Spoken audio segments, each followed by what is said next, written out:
Welcome. I am your host, Manpreet, aka MMA Lock of the Night, and your boy on Twitter at MMALOTN. This week we're going over UFC Vegas 30, headlined by Ciyrl Gane and Alexander Volkov. A very intriguing heavyweight scrap we have here between a proven heavyweight and an up-and-coming 8-0 heavyweight between Ciyrl Gane and Volkov. Like I said, a couple other interesting fights sprinkled on throughout the card. I just want to tee it up to Cody. Is there a specific fight that you're looking forward to most on this card? There's one that really stands out to me, and I'd be surprised if it's not the one that you say right off the bat. But what's the fight that intrigues you most on this weekend's card? The fight that intrigues me on the entire card, I'd say, I don't know. I guess the one that jumps right away for me is Barcelos. He's my guy. Always stuck with him. Always entertaining. Probably his biggest fan currently going. So for me, any card that features Barcelos is going to be a good one. But again, as a super fan, you got the return of Jaynes Medeiros guy. Been there, done that. Pretty credible. Prachnio versus Villanueva almost certainly is going to be violent, right? So how could you not get down for that? Alves is always fun and exciting for 5 minutes. Either he finishes you at Desmond. Rakhmonov 13-0, 100% finish ratio. Daniel Pineda, the 27 wins, 100% finish ratio. Moicano, when he doesn't get chin checked really early in fights, always in for an entertaining fight. Dalby, a sober Nick Dalby, looks in great shape. As a hardcore fight fan, there's a lot of spots that you can point out of what you like. But as far as last week's card go, brother, I'm so glad we do a prop show because quite literally the only thing that remotely saved me. From a picks perspective, not necessarily good, but a lot of these times you got to fight. Don't got the greatest lean, but we can attack it from a prop perspective and turn that profitable. So last week, at least, we got the Negamarianu fight. Was I off on that? Sure. But were we right on the fight goes the distance? Yeah, cash that one for 140, and then we got Parisian versus Roque Martinez. Again, people don't like the decision, but the fight goes the distance. Cash that for 130, and then Kanako Murata did not win a decision, so I can't quite get the 3 out of 3. 2 out of 3 ain't bad. I know that's what they always say, but I want to crush a perfect slate, make it a good one, so happy to have another chance to get back at it. Well, first and foremost, you definitely nailed the fight that I'm looking forward to most as well. Barcelos and Valiev should be a great fight between two guys that are on the rise as well. But yeah, I was going to touch on that card too. I did horrible in terms of predictions. I went 3 out of 12 on calling correct sides that night. But in terms of props, we did get saved a little bit. Like you said, the two that you brought up, and the only one that I ended up hitting was the one that I felt, a lot of people were overlooking, was the Spivak via decision at plus 600. Yeah. Happy that right, one came through, because that was my only bright moment of last week, because there's an absolute shit show on the betting front for my side. But once I look back at my my slips and all that, I'm happy to plus 600 Spivak decision. At least we had that, so it's a little bit of a moral victory there. But we are here breaking down UFC Vegas 30 for you guys, propping you up as we always say. So we're just going to start off right off at the bottom here, a fight that you just talked about, and a fight that was actually scheduled for last month between Yancy Medeiros and Damir Hadzovic. In terms of odds, we got minus 145 for Hadzovic and plus 125 for Medeiros. Last time these guys were scheduled, I believe it was closer to a pick'em.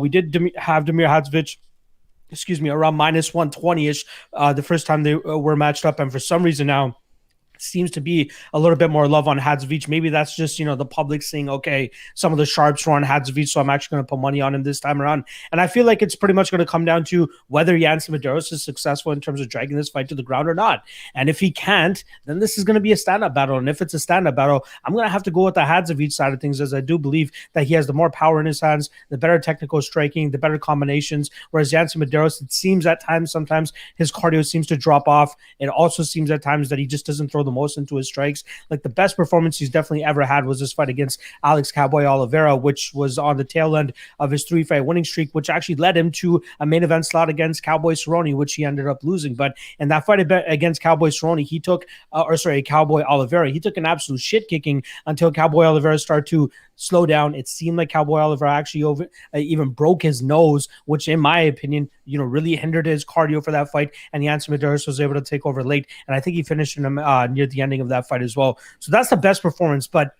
it's crazy to me that Yancy Medeiros has been inside the UFC as long as he has, and he's only 33 years old. Like, I thought he was one of those guys that was in the 36, 37, 38 range, but that's not the case here. Regardless, I do think that this remains a striking battle. I think we're going to see a ton of violence, and I do think a couple of spots to aim at this fight from would be the under 2.5 at plus 110, but I'm actually going to be going with the Hadzovic side of things, and I think it's going to be Hadzovic that ends up winning by KO, and that line currently sits at plus 270.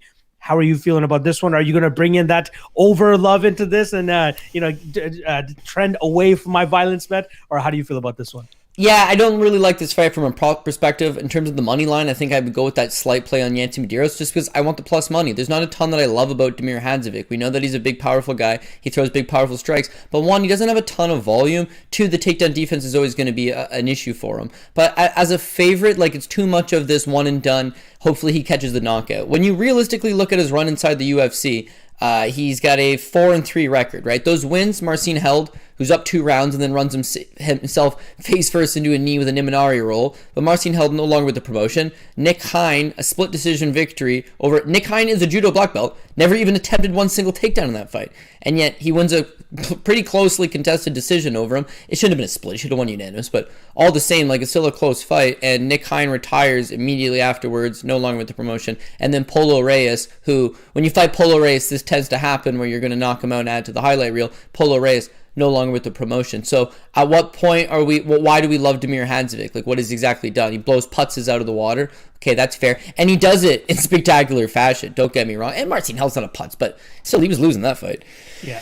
So where's the confidence come from exactly? And you talk about Yancy Medeiros, it's like, oh, geez, he didn't look great against Cowboy Cerrone. It's like, oh, shit, it's Cerrone.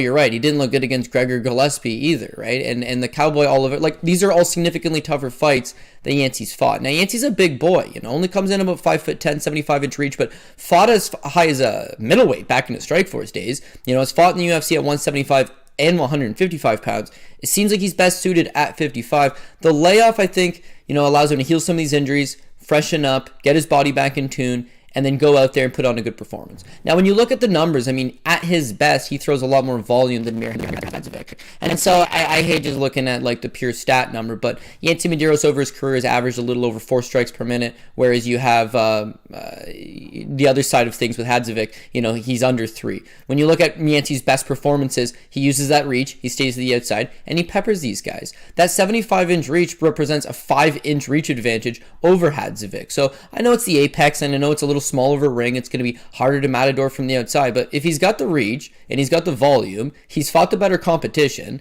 He is, I guess, a little bit chinny. He may have some durability issues, but again, world-class guys are able to bring that out of him.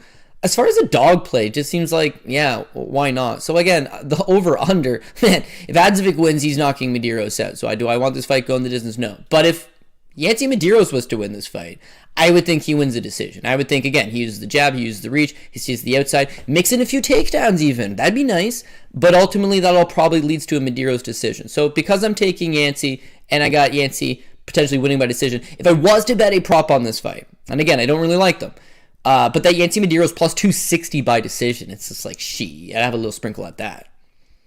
Yeah, I definitely knew you were going to be going the decision route on this fight. But regardless, I do think that we both make some solid cases here. Both guys are violent, and we definitely have seen them go a full 50 minutes in this spot as well. But I'm hoping that we see some violence just for the sake of actually having some violence for sure. Yeah. Exactly. And just a reminder, this is actually an early card, 1 p.m. Eastern prelim start time, 4 p.m. Eastern start time for the main card. So don't get caught napping when the fights are going down, Cody. Let's do it. All right.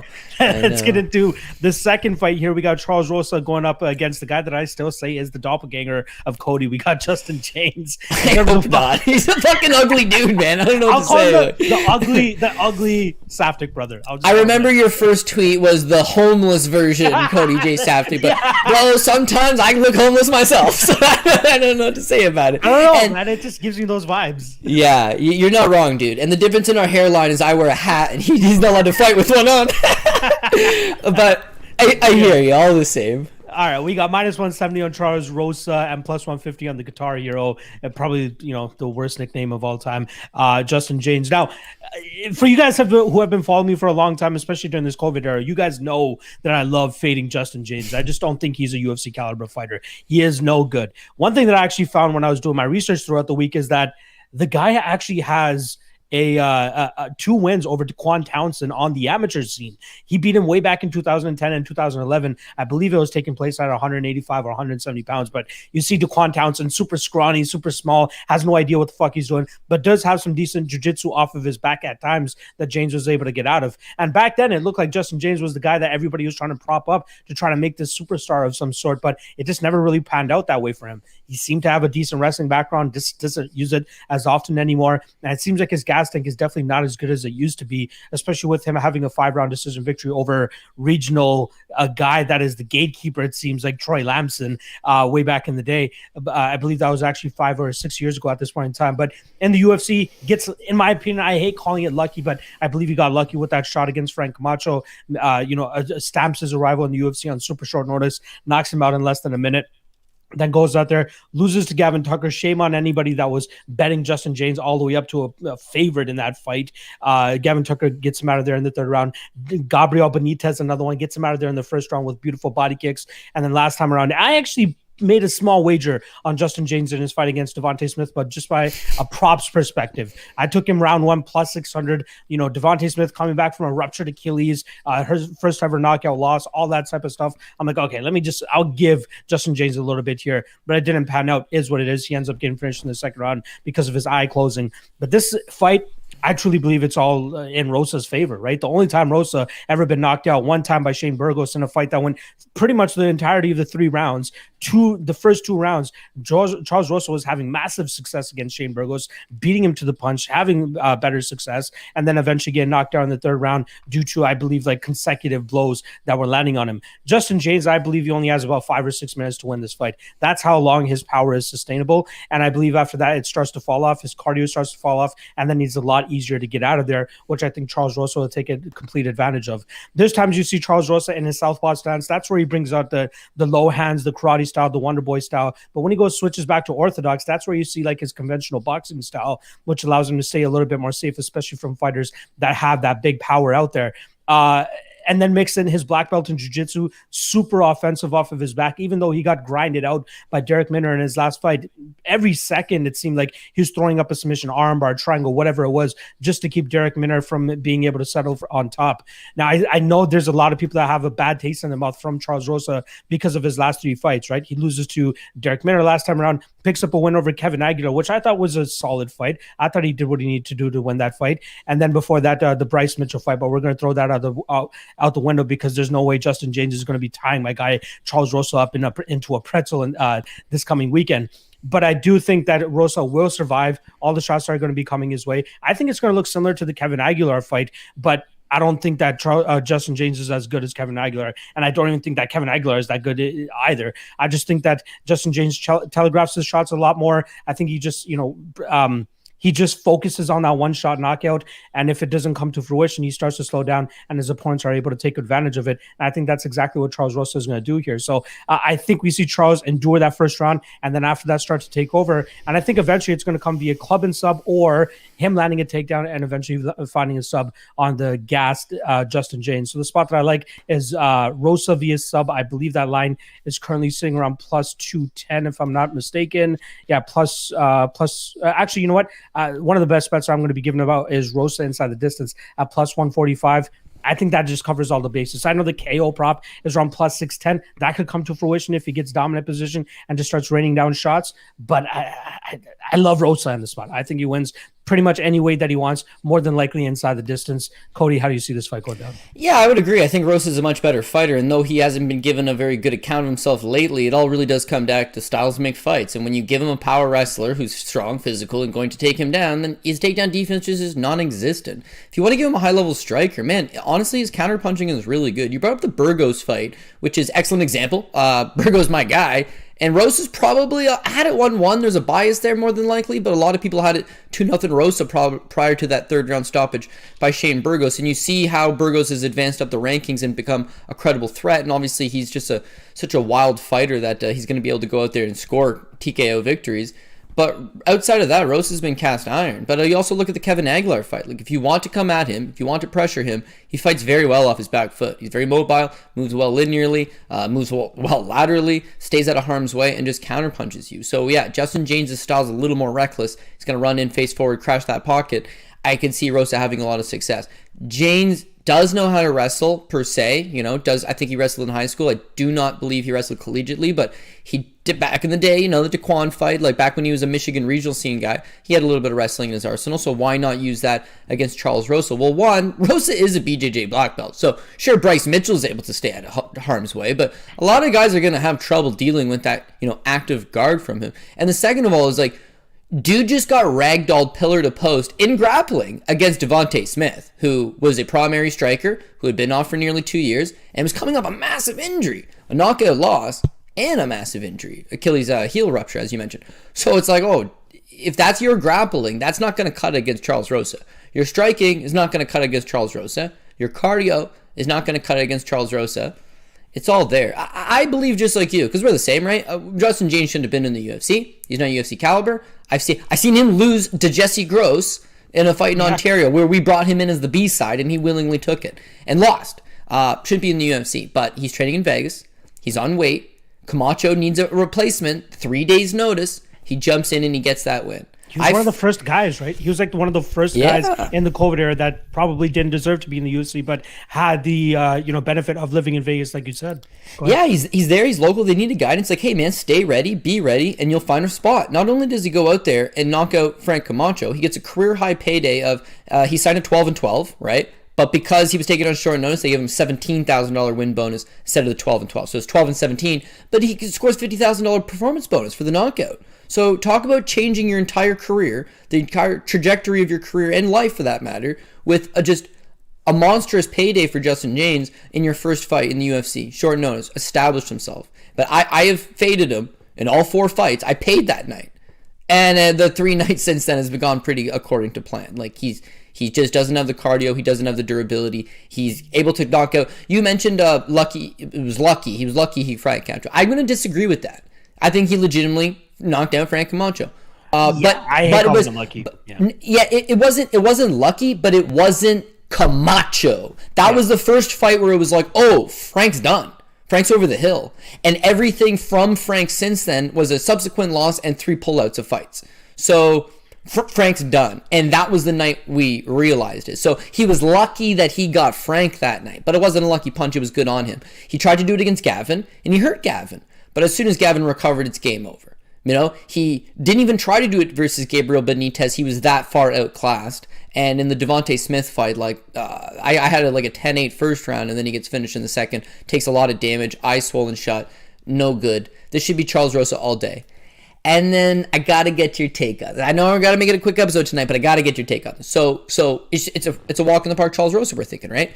The one thing is that Justin Jaynes goes on record and says, I'm betting my entire fight purse, $25,000 on myself. That's how confident I am. I'm betting the $25,000. When I saw that, I was like, shit, he's going to wrestle, isn't he? How do you beat Ciyrl Rosa, right? Just take him down. But that's the thing, though. I think even if he wrestles here, though, he's going to spend his gas tank, and he's going to find himself in an armbar or a triangle, and he's going to get subbed. Like, it's crazy how active Ciyrl Rosa is off of his back that I think he's going to be able to catch. Like, the fact that he caught Manny Bermudez in a submission, we know how high level Manny Bermudez is when it comes to the jiu-jitsu realm. He has his eating problems and cutting weight problems. Yeah, he must weigh in that fight, too. yeah. Right? But I think even if Justin Jaynes goes out there and tries to wrestle, he's going to get caught in something, man. His gas tank can't handle that. And I'm really hoping that he's talking shit about putting $25,000 on himself, because he's going to be a broke man and without a job if he ends up losing this weekend. Okay, so at first I was like, shit, $25,000 he's putting on himself. Obviously, him and his coaches see something I don't. Clearly, he knows Ciyrl Rosa's got a bum knee or something. Like, clearly there's something that I'm not seeing on the surface. But then I got thinking about it. This motherfucker ain't got $25,000. That's smoke in the mirrors as far as I'm concerned. No, and think about this, okay? So you've lost your last 3 fights in the UFC, and your contract is currently at a 14-14, okay? So if he was to win this fight, he would stand and get paid $28,000. But if he loses, his base is only 14. So when he says, I'm betting my money, he's already betting his win money as well. So that way, let's say you lose this fight to Ciyrl Rosa, there's no win bonus. Now you've lost the $25,000. You only got your base to recover it. You're out of money. You're out of a job. Yeah. Right. Now this becomes number 2, okay? The UFC pays you after the fact. So how are you going to a Vegas casino with $25,000 when of your money when you haven't been paid yet? Now, someone would argue that performance bonus. Do you really think he's using half of his $50K bonus, which he collected a full year ago, which was a career high day payday for him? No. This guy's a professional fighter who had, at that point, never tasted a little bit of real success. He has a win over Pretty Boy Troy, like you said. I like Lamson a lot, you know. Wrestled out of Michigan State. Sanford MMA guy. Yeah. Sanford MMA guy, great athlete. That's a solid win as far as I'm concerned. But when you realistically think about it, he's been fighting professionally for 8 years, okay? In those 8 years, he's never professionally defeated a UFC veteran. He's never fought on a Bellator. He's never fought on a PFL. He's never fought. Oh, sorry, he did fight on one Bellator, and he fought once on World Series of Fighting. Lost World Series of Fighting, won on Bellator. They never brought him back. He's not got to travel internationally. He hasn't competed for ONE FC. He hasn't gone to KSW. He hasn't experienced none of this in 8 full years as a pro. Do you think this is a wealthy man? No, that $50,000 would have gone a long way. Pay some bills, you know, maybe put a down payment on a little spot. Vegas isn't the most expensive. You ain't living in Las Vegas, pal, but you can go to Henderson, Nevada. I'll knock all that far away. And, you know, get your shit going. You don't walk into a casino and drop 25 on the table. So I think him saying that is smoke and mirrors. And if I was Ciyrl Rosa and I read that, I'd be like, shit, what does he know that I don't? Yeah. It's mental warfare. I'm going to agree. I think Ciyrl Rosa gets the job done. I didn't realize, actually, though, did you say inside the distance or by decision? How do you think he gets it? The only official prop I went on it was the over 1.5, which was the minus 175. And I think, again, Ciyrl Rosa probably does take this cat out, but he's going to have to wait until he tires. And you've got Justin Jaynes. He knows his job's on the line. If he does have a bet on it, he's going to fight like a desperate man. That desperation will carry him past that 1.5. Even Devontae Smith really had to put a thrashing on him to get a doctor stoppage out of it. So I think Rosa could finish him, but he finishes him tail end of the second or into the third. I'm going to catch that 1.5 ticket. And if for whatever reason I'm completely wrong on this and Jaynes goes and takes him down, we're definitely hitting the over 1.5. Jaynes wins this fight. I'm pretty confident, even though he's a brawler and he's got power. Like if he wins this fight, he's going to have to grind. If Rosa wins this fight, he could catch him, whether it be a TKO or a submission. Like he's got the inside of the distance factor to him. But as far as one prop that I liked on this that I thought was on the safer side, minus 175 over 1.5. All right. I do want to give a quick shout out to the troll of the chat, Mr. Tajikbey, dropping $100 of donations on this chat alone, pretty much fueling the show at this point. I might as well have to put him down as a fucking executive producer for that type of fucking donation. But shout out to my guy Tajik Bey. I know he is the ultimate troll in all the MMA live chats, but he comes with a good heart, so he always has a place on this chat. Even before he made those donations, he always has a place here. So I appreciate the donor right there, my brother. All right, let's move this thing along. We're only out to the third fight here.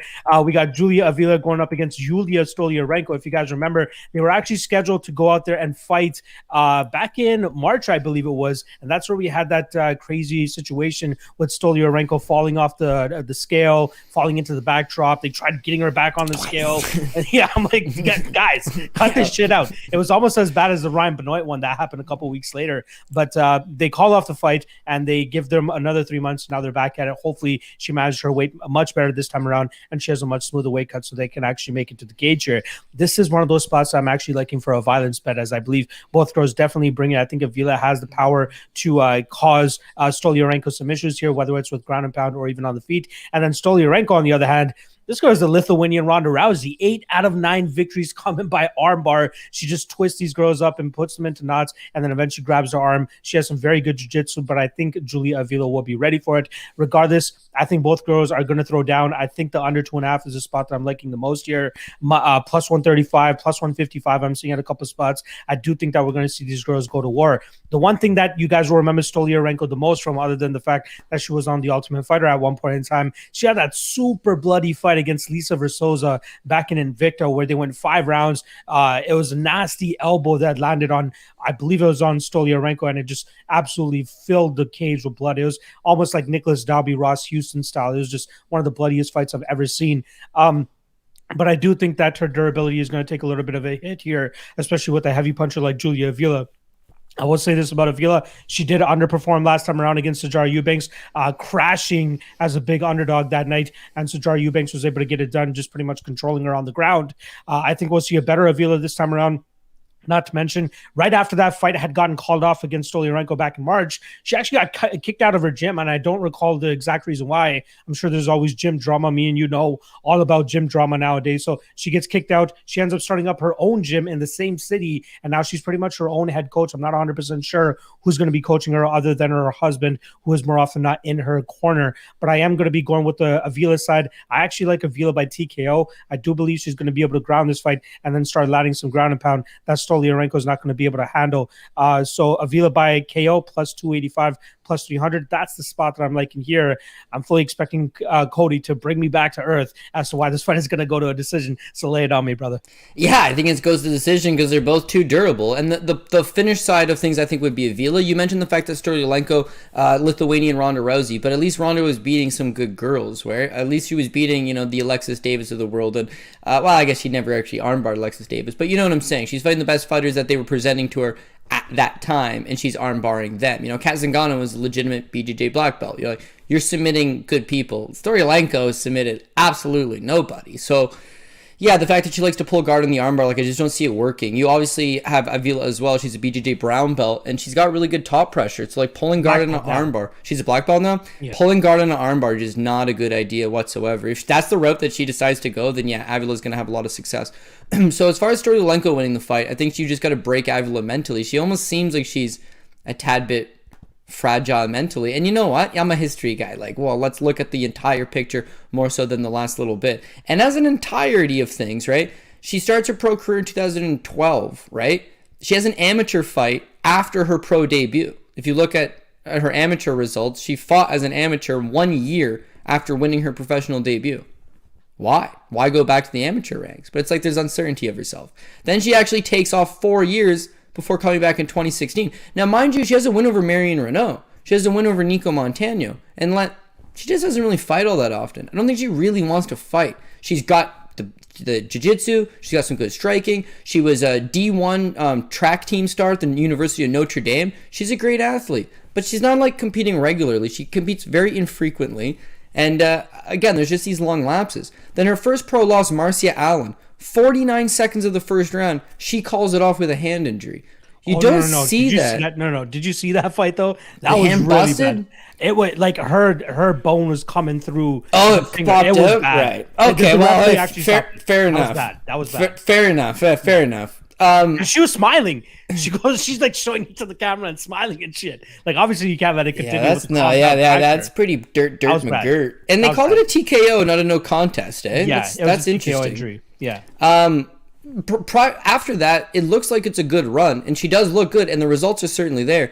But one has to imagine, the Gina Mazzani fight, it's pretty low level. The Pani Kianzad fight, she got a much different version of Pani than we're seeing now, and she relies on her ability to just get these fights to the ground, float from top position. But that Sanjara Eubanks fight, she looked lethargic, man. She looked out of it, even though she's now a BJJ black belt. You saw that there was clear levels to this. She had almost no game off her back. She had almost no takedown defense. She had no sense of urgency. It was a really flat performance. But it was a flat performance out of a 33-year-old fighter who was on record saying her training wasn't all that good and then proceeds to get kicked out of the gym after that. All not good stuff. But then she picks up the phone, or she goes on Twitter, picks up the phone and tweets it, and says hey, I need a gym to train at. An American Top Team gets at her. And Alliance MMA gets at her. And James Krause gets at her, Glory MMA Fitness. And she responds to him and says, I'll see you Monday, coach. Only she never shows up to Glory MMA and Fitness. Instead, she opens up her own gym where she's on her own head coach with her same corner man, only she's lacking the bodies. And there's not a whole lot of women in her division fighting out of Oklahoma. I guess outside of Emily Ducote, who's not at her weight, by the way. I just don't think she's put herself in a position to advance, and she's 33. She's not getting any younger, so I see probably a slight regression of her skills. And all this gets to me at is the fight goes the distance, because whereas she does have good top control and good ground and pound and all this and that, I just think she's going to be flat. She'll be flat. She can still win. She can still win on the basis of A, get the fight to the ground, perfect. B, if Stoliarenko pulls guard, you don't even need a takedown. And C, my God, Stoliarenko looked lost against the cage against Kunitskaya. She just accepted it. She just stood there for massive lulls of the fight with almost no answer to it. So Avila has a plan C where she can just push her up against the cage, probably yield good results out of it. As far as the striking goes, I give a slight advantage to Avila. Stoliarenko is just way too, loopy and choppy, but she's powerful and she's tough and she's going to come forward. And so if Avila wins, ground her, float on top, win the fight, but I don't know that she ground and pound TKOs her. I don't think she submits her. Stoliarenko, meanwhile, she's a one-trick pony with the armbar. Outside of that, she's got toughness. We saw in the Invicta fight, she fought 5 rounds. We saw in the Yana fight, nothing happened, but she got a deep bite on one of the armbar attempts and, didn't really seem hurt. I would have to say I got probably fight going the distance. And so when I look at this one, minus 150 for it to go the distance, is that good enough? It's not bad. It's not great. Probably look at this from a pass standpoint, but because I have to make one singular prop pick on it, I guess I am leaning towards this one being another one that goes the full 15. One thing I'm going to slightly correct from you, she did actually go to Glory just only for a week, though. She spent 1 week there, and then she went back home and decided to open up her gym. I just think that she has a connection with OKC. I'm not sure what it is, but she wants to stay over there. But she did take James Krause up on the offer, again, only for a week, though. It wasn't anything extended or anything like that. All right, let's move this thing along here. We got Marcin Prachnio going up against Ike Villanueva. We got last time I saw it, actually 190-ish. Yeah, still minus 190 for Prachnio, plus 165 for Ike Villanueva, and goddamn, how the hell is Marcin Prachnio a minus 200 favorite? Then you look at Ike Villanueva, and you're like, oh, it's because of Ike, and I completely understand it, but I'm still not trusting the chin of Prachnio, even though he was able to survive that fight with Khalil Roundtree. I still do think that he has a very bad chin, does have durability issues, and I do think that Villanueva could be the guy to actually find that knockout. Now, Villanueva, I believe, out of his 18 victories, has 50 knockouts. Has a couple UFC veterans under his belt too, even on the regional scene. Some guys like Roger Narvaez and Rashad Coulter, 2 guys that he was able to knock out before coming to the UFC. Then he got knocked out by Chase Sherman. Chase Sherman quickly tests positive for USADA after that, or some sort of steroid after that. I'm not 100% sure if that fight actually got changed to a no contest or not, but that is definitely something that you need to, obviously remember when looking back at that fight. Jordan Wright fight, goes out there, gets tied up in a Muay Thai clinch and gets his eyebrow absolutely obliterated. That fight gets called off due to a doctor stoppage, bad cut. I completely understand that. Then he comes back and fights probably the best fight that he could absolutely have against Vinicius Moreira. Moreira is unsuccessful in getting the fight to the ground and then just eats a beautiful counter punch in the second round and gets flatlined in about 40 seconds into that second round. Ike seems to have some very solid durability. It seems like he could definitely take a punch, take a kick. Obviously, that Chase Sherman fight, like I said, you have to remember that he tested positive for USADA after that. Even in Chase Sherman's next fight against Andrei Arlovsky, you can definitely tell there was a huge benefit for him being on whatever the fuck he was on and that Villanueva fight. I do think Villanueva is very durable. Like I said, I do think he'll be able to take whatever Prachnio is throwing at him, and he should be able to counter him properly and put his lights out once again. I don't think that Prachnio will be able to take any clean shots from Villanueva, at least for the majority of 15 minutes in this fight. The thing that allowed Prachnio to be successful in his fight against Khalil Roundtree, he just centered his entire game plan around kicks. He kicked, stayed on the outside, didn't allow Khalil to really close the distance and get his big shots off, which is why he was able to keep his chin safe and stay out of the way, like I said, of the big shots of Khalil. But I think he's going to have a lot more trouble dealing with the much more durable Ike Villanueva. Villanueva will trust his chin a lot more than Khalil trusts his own chin, and I think he'll be able to walk through the kicks of Prachnio and then eventually find that knockout, which is why I'm going to be going with Villanueva here, and Villanueva by KO at plus 275. Give me that money, especially against the super chinny and bad. I'm going to say it bad, Marcin Prachnio. How do you see this one going down? Yeah, I actually agree with you. I want that dog shot on Ike Villanueva, which is like a scary premise when you think about it, but it's just an auto fade on Marcin Prachnio. You got a guy here that had previously lost his first 3 fights in the UFC by first round knockout, gets the win, but there's multiple factors in that play into that. 1, he did get hurt in the first round against Roundtree, but 2, Roundtree botched the weight cut and showed up gassed. He was gassed 2 minutes into that fight, stopped throwing, still kept it competitive, by the way. And then the third thing, the fight was in Dubai on Fight Island for McGregor Poirier, so it was a big octagon, man, like a big one. The apex, there's not enough like space to move around. You're right, he actually did a really good job of staying out of Khalil Roundtree's range, staying on the outside. If he's not going to be able to do that against Ike, he's going to have to brawl a little bit more. And if you're going to have to brawl with Ike Villanueva, it could definitely be a bad night for you. When you look at his losses, Sam Alvey is a natural middleweight. Sam Alvey actually knocks him out twice in that fight. The hilarious knockout sequence of all time. What is he doing running straight into the punch? His hands are down. He just got dropped. So it's like, Holmes, with the same punch. Yeah. I knew right then. I was like, this guy is screwed. Now they give him Magomed Ankalaev next time out, who's my boy. And so it was like, he's got no chance here. But the Mike Rodriguez fight, how easy it was for slow Mike just to cut right through this man. It was like, he's going to have a real... And you know, Mike's not exactly a big 205er. He's kind of like skinny, small frame for the division. Small, like, skinny, but I mean, he is 6'4", I'll give him that. But yeah, he just blows right through him. And then you got Khalil Roundtree that should have been able to do all that, but Khalil's got kind of his own worst enemy. At his best, he can knock out any man on the planet. At his worst, he's not good. And he had teased to move to heavyweight. He was training in Thailand. This is right during the pandemic. All of his training partners are gone. He's got to quarantine multiple times.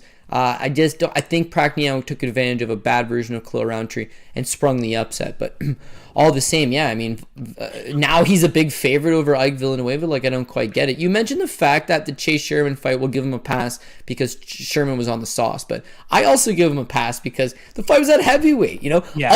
Ike's fought at 85, man, and he's probably best suited for 205. But, like, to take a fight on short notice on your UFC debut against a returning Chase Sherman, who's on the gear, is a big heavyweight, realistically. He's a very large man, played collegiate football. Like, that's a lot to overcome, I would think. And then, yeah, the subsequent effort against Jordan Wright. Jordan Wright's one of these guys that starts really fast. He jumps on his opponents really fast, right? And that he just gets the jump onto them, and it's a stoppage due to that knee. And then finally, Vinicius Moreira.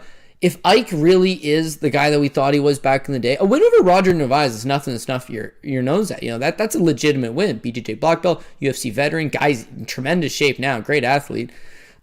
He's got power, he's got durability, but he makes it dirty. He makes it rugged, and that's exactly what he's going to have to do here against Prachnio. So you mentioned the fact that he's live for that by TKO, and I think it's a pretty generous offer. But I also really like this over, the under 2.5, minus 135. Like, that looks pretty good to me, man. Either Prachnio's going to run into something, or Prachnio's a guy that outside of that last win by decision over Khalil Roundtree, he shows a lot of knockouts out of his own. So if Ike's looking to brawl, and this becomes both guys standing there exchanging, yeah, there's a chance that Ike could get caught too, and the under 2.5 is going to cover that either side.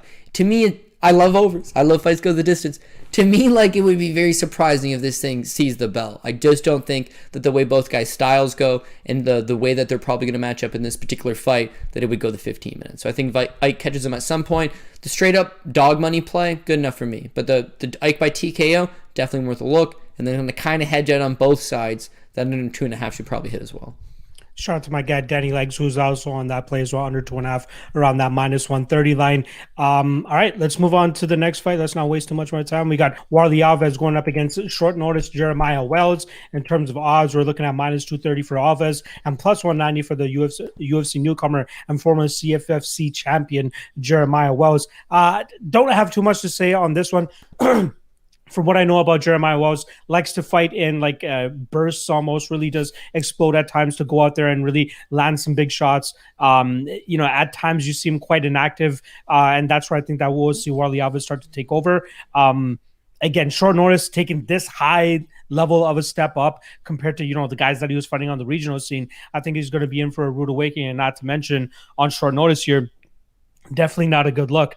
Alves is a guy that I fully faded last time around when he went out there and fought Munir Lazzez, but we definitely found out more about Lazzez than we did about Alves that night, and Alves was definitely up for the test that night. Here, though, I think he's getting a little bit of a lucky break because I think his originally scheduled opponent, which was Ramazan Emeev, I thought Emeev was going to be able to, Emeev his way through Alves, and that doesn't mean by fucking steamroll him or anything, but Emeev, we all know, fights to the level of his opponent but still convincingly beats them. I thought he was going to be able to do the same thing to Alves, but now Alves getting a much better opponent in front of him. I'm trying to figure out the method in which Alves is going to win. On my podcast, I officially said that he's just going to go out there and outpoint him and maybe grind him out or something and take this fight by a decision, which currently has the odds Alves at via decision is currently sitting at plus 365. Not too bad of a line. Wells never been finished, 2 decision losses. It seems the majority of his wins come by finish, and it seems like he does seem to slow down a little bit the longer the fights go. Alves has his own issues with cardio, especially when he is pushed. So if Wells is able to push him, maybe we'll see a little bit of a slop fest going into the second and third rounds here. But I'm going to go with the guy that definitely has more experience in Warlley Alves, and I'll take him to win this fight by decision. Plus 365 seems pretty damn good to me. But again, a lot of question marks on this one. Can you bring any more light to this? And do you actually think that Jeremiah Wells has a shot to pull the upset? Yeah, I mean, he's always got a shot. Anybody's got a shot. And particularly anybody's got a shot against Warlley Alves. You really got to survive that first round. And his game tends to rapidly fall off of a cliff. But yeah, Wells is not really known for his cardio either. Wells actually beat a friend of mine, Scott Hudson, back in 2011. Oh, yeah. And at that time, it was handsome. Yes, handsome, huh? Yeah, exactly. Yeah. Handsome Scott. At this point, it's like, oh shit, dude, Jeremiah Wells is actually legitimate talent. I mean, this guy, he just buzzsawed through a guy that everybody thinks is a legitimate talent in the Canadian scene. He was so young at that point, like we didn't know Scott would go on to great things. But Scott went on to some pretty good things. You know, he fought 15 more times after that Jeremiah Wells fight. Wells, meanwhile, took like a 3-year break. You know, like he came back in 2018, 2019. He racked up the majority of his fights. But again, I think it's difficult to say the guy's never been finished when it's like the guy's never really done much. He hasn't really fought anybody that would be considered a dangerous opponent. As an amateur, he actually got knocked out 19 seconds into the second round. But that's so long ago. It's 10 years ago. What do you take away from that? There's just not enough there. We lost to Manny Wallow, who's probably most notable for beating Phoenix Jones in World Series of Fighting, but Wallow's not really much of a finisher, and he loses that fight by decision. He has a draw at CFFC against his Basil Havez. Jason Norwood was a decent CES regional scene guy, but again, this is another decision victory. Vinicius de Jesus is a loss. Those are all low-level guys, man. You're going to fight those guys, and now you're jumping in to fight Warlley Alves, who's dynamite, who's scored big finishes over much better guys, including the likes of Nordine Taleb and Colby Covington, obviously most infamously. But beyond that, when you look at Warlley Alves, one could argue maybe he's kind of shaken off a little bit of his past struggles in some sense. He's a 50-50 fighter if he shows up or if he doesn't show up. I get that, but the losses to James Krause and Randy Brown, again, that's a much higher level than Jeremiah Wells. It's the wins that are actually kind of impressive here. The Munir Lazez, right? First round body kick. It's like, oh shit, Warlley Alves, nice little body kick there. That Sergio Moraes fight, man, his striking looked much improved. Beat up Sergio Moraes. Uppercut knocks him out in the third round. A notoriously fairly durable guy in Sergio Moraes.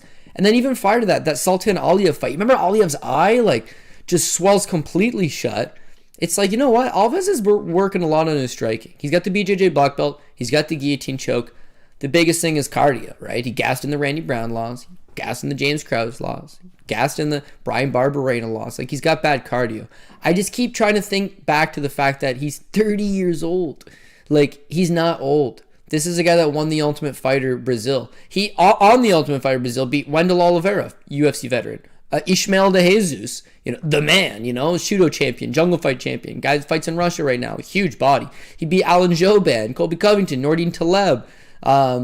Him operating at even a fraction of what he's capable of is just so much more significant than anything Jeremiah Wells has seen. Wells is 34. He hasn't fought in 2 years. He's taking this fight on short notice. He actually did take a UFC debut, what was it, a few months ago now. Yeah, against Miguel Beza. Yes. Right. And Beza's not medically cleared. And then so it's like, you accept the fight. Your opponent is not medically cleared. And the UFC shelves you for 9 months?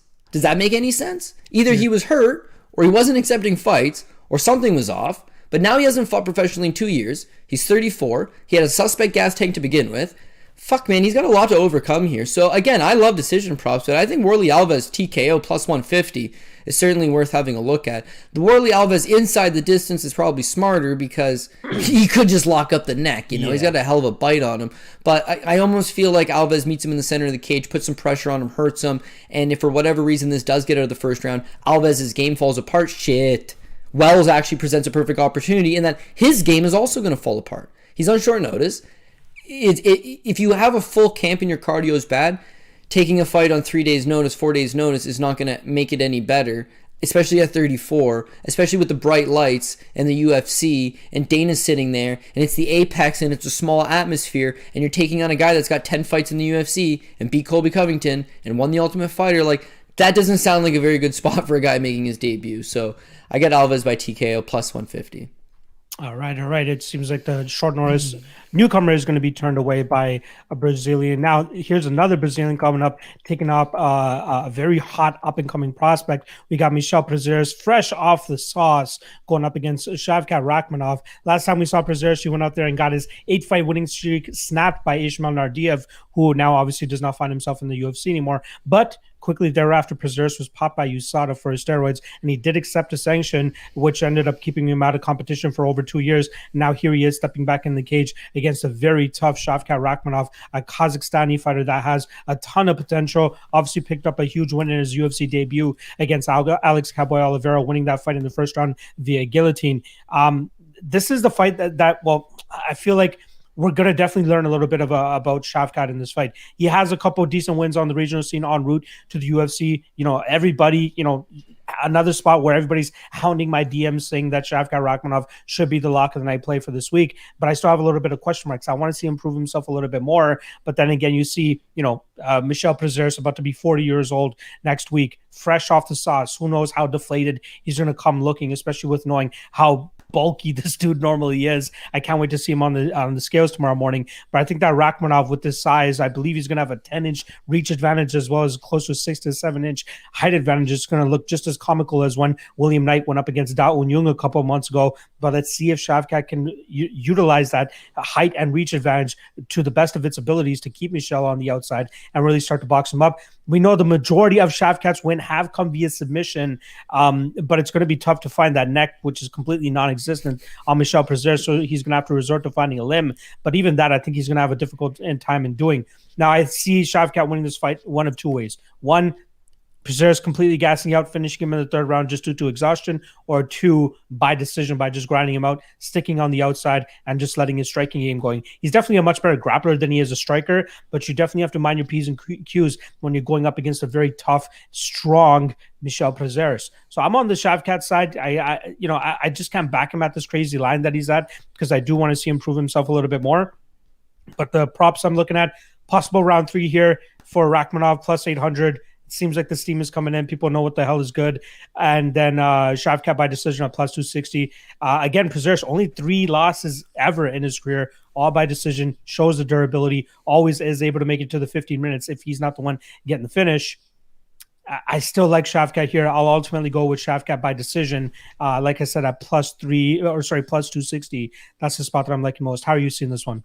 Yeah, very similar. Very similar. So, yeah, you've got... okay, is Prazeres the guy he used to be? No. Fair enough. 2 years off the sauce, but... Man, I'm a guy that, again, I love my history. And so you've got Michel Prazeres. He's 40 years old. He's got 29 pro fights. And my friend Manpreet, would you like to let the audience know how many years he's been fighting professionally for? Oh, God. Check his debut date. Check his pro debut date. Let me pull it up. Pro debut. Good God. October 9th, 2000. Motherfucker been fighting pro for 21 years. That is crazy. I didn't realize that. Never been finished. Never been finished in a 21-year-long career. 29 Started his pro career fights. 16-0, and then makes his UFC debut and loses to Paulo Thiago. Yeah, and Paulo Thiago was the man at that time. He was supposed to be anyways. He knocked out Koscheck, and everyone loved him. And then besides that, he's lost to Kevin Lee, who's, pretty good.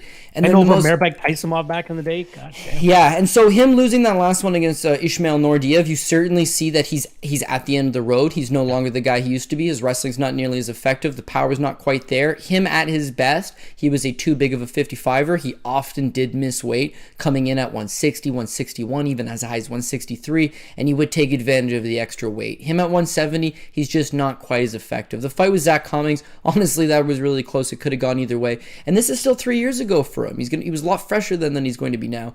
But the fight with Bartosz Fabinski, just it's a quick drop, quick submission. It looks like he's got the 7-fight winning streak. He's looking good. He draws in with Ismail Nardiev, and he's a minus 450 favorite over a young kid from Austria, known as the Austrian Wonder Boy, making his debut as a big underdog here. The guy did not go on to have any more success in the UFC, and in fact, the guy's not having any more success on the regional scene since being released from the UFC, and yet that was that last, impression that he left before getting suspended. So what's he coming back to 2 years later? I don't know. But I drum this narrative with Francisco Trinaldo against Muslim Salikov. I'm like, he's never been knocked out, and he's been fighting a long time against some of the best guys. And you know something? Trinaldo's been knocked down a bunch of times, and Muslim Salikov knocked him down in the first round too.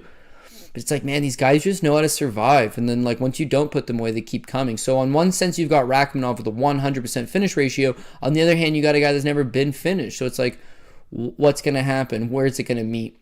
I think because they're in the apex and it's a small cage, it's going to be hard to use a 10-inch reach advantage, especially over a stocky little Brazilian who's, again, he's going to try to kill as much space as there is in between you, get you up against the cage, try to wrestle you to the ground. If Rakhmonov is able to separate, you know, he figures to land the better strikes, he figures to go up on the judges' scorecards, but it still probably would be a little bit close and dicey. Remember the Cowboy Oliveira versus Rakhmonov fight? Where is the only success that Cowboy had in that fight? Was pressing him up against the cage, right? And then he gasses himself out, but it's Cowboy Oliveira, and he showed up in bad shape. You've seen it right from the scales. Did he miss weight in that fight? I can't remember if he missed weight in that fight, but I 100% remember he looked absolutely zapped at weigh-ins, and you just knew he wasn't going to be able to fight for a prolonged period, and he got tired. But there's no doubt that his one little bit of success is something that Prazeres would do theoretically pretty well, especially in a smaller cage. So again, what I went to go hedge myself on both sides. The last time you mentioned all your followers are hitting you up being like, this is a lock, and they did this to you 2 weeks ago. What was the fight? Yeah. Because you were right. You were right on that one too. Fuck, I wish I remembered it. Try to pull it up, but you can continue with the thought. Yeah, but regardless, it was just like a lot of the time you got this narrative. It was like, oh, this guy he looked so good. He was undefeated on the regional scene. He won one fight over a notable guy in the UFC, and now you're just hounding this point home where it's like, this is the guy. This guy's gonna win. You know, that's what you go with. But still, there's a little bit of that still needs to be proved. And in his case, he still needs to prove something. I do agree with that point. So as far as looking at it from a prompt perspective, the over 1.5 on -175. We'll start off with that. I like it. I like it because, again, we're going with this whole narrative of Prazeres has never been finished, and now is going to get finished for the first time in 7.5 minutes. Like, if he does get finished, he'll have to get tired. He'll have to get beaten on a little bit. He's not going to get flash knocked out early. So I think it hits that over 1.5. If he's going to be Rakhmonov, he's just going to grind, hits the over 1.5. But I agree with that fight goes the distance play. I think with Rakhmonov, he shows 100% finish ratio, so the narrative is that he can't win a decision, but he can. And for Prazeres, if Prazeres goes out there and springs the upset, almost certainly it's going to be grinding him up against the cage and scoring a few takedowns, which would be by decision. So you got a little more bolder and you decide to go with the Rakhmonov by decision. I just decide to just take that fight goes the distance, covered on both sides, and at plus 110, still a plus money play. I think the one that you were referring to was actually Jordan Levitt a couple weeks ago. A lot of people were hounding me to be like, oh, Claudio Puelles has nothing for him. And I agreed with them. And you know why you agree? Because it's like, yeah, well, Levitt looks pretty decent. He's got some jiu-jitsu, but Claudio Puelles looks awful. But this is now the thing that I've learned, okay? Claudio Puelles was off 2.5 years, came back much better version of himself. Nick Negumereanu is off for almost 3 years. He comes back much better version of himself. Yargis Danho comes off a 3-year-long layoff, looked like a much better version of himself. If you're green and you're inexperienced and you look like shit 3 years ago, the best thing you can do is hang in the gym. You don't got to be fighting all the time, taking damage, learning these lessons, making your record look bad. You got to be in the gym. You got to grind. You got better. And you're capable of doing that. So with Rakhmonov, that's what we're doing in Prazeres. Oh, well, he's been off for 2 years because of the suspension, and he's almost 40. It's like, man, I don't know. I don't know if I would want overexposure there, but I could see the fight going the distance regardless. So again, at that plus 110. And yeah, you didn't buy into that Livid bullshit, and I did, and I was wrong. You were right on that one. And so when you mentioned everybody's on Rakhmonov right now, I was like, You get PTSD just fucking. Yeah, I could see myself putting them on the low end parlays, deep at the bottom. We want action on every fight. We're gonna take a shot there. The prop side of things, I like that a lot better. But there's like a sneaky thing where it's like, do not write off Prazeres on the basis of he looked like shit his last fight. He's a natural 55er. The USADA ban. He's 40 years old. Like all of that causes you to just write a guy off. That's what gets you in trouble. And so for that reason, I'm just gonna be a little more conservative here. Last thing I'll say before we move on, I think Prazeres probably put together the most sneaky-ish and quiet 8-fight winning streak inside the UFC before he got snapped by Nardiev. Quick names I'm going to throw: Valmir Lazaro, JC Cottrell, Gilbert Burns back in 2016, Josh Berkman, Mads Burnell, Desmond Green, who is probably in life in prison right now, Zach Cummings, and Bartosz Fabinski, and then it ends up getting that winning streak snapped by Ismail Nardiev. All right, Let's move on to the next fight here. This is, I believe, the main card, or sorry, the prelim headliner. We got Danilo Marques going up against Kennedy Nzechukwu, my arch nemesis, Danilo Marques. I just don't know how he is 2-0 inside the UFC, but here we are possibly looking at going 3-0, taking on short notice fighter Kennedy Nzechukwu. Excuse me. What's his name? Sorry. Danilo Marques was originally scheduled to fight Ed Herman. Ed Herman posed out, in steps Kennedy, especially with Kennedy coming off that big win at UFC 259 as a big underdog against, Carlos Ulberg. Crazy fight, back and forth fight. Kennedy Nzechukwu showed the heart of a fighter, was able to, pretty much endure everything that Ulberg was throwing at him, and then eventually comes back in that third round and finishes him there. So good win for Nzechukwu there.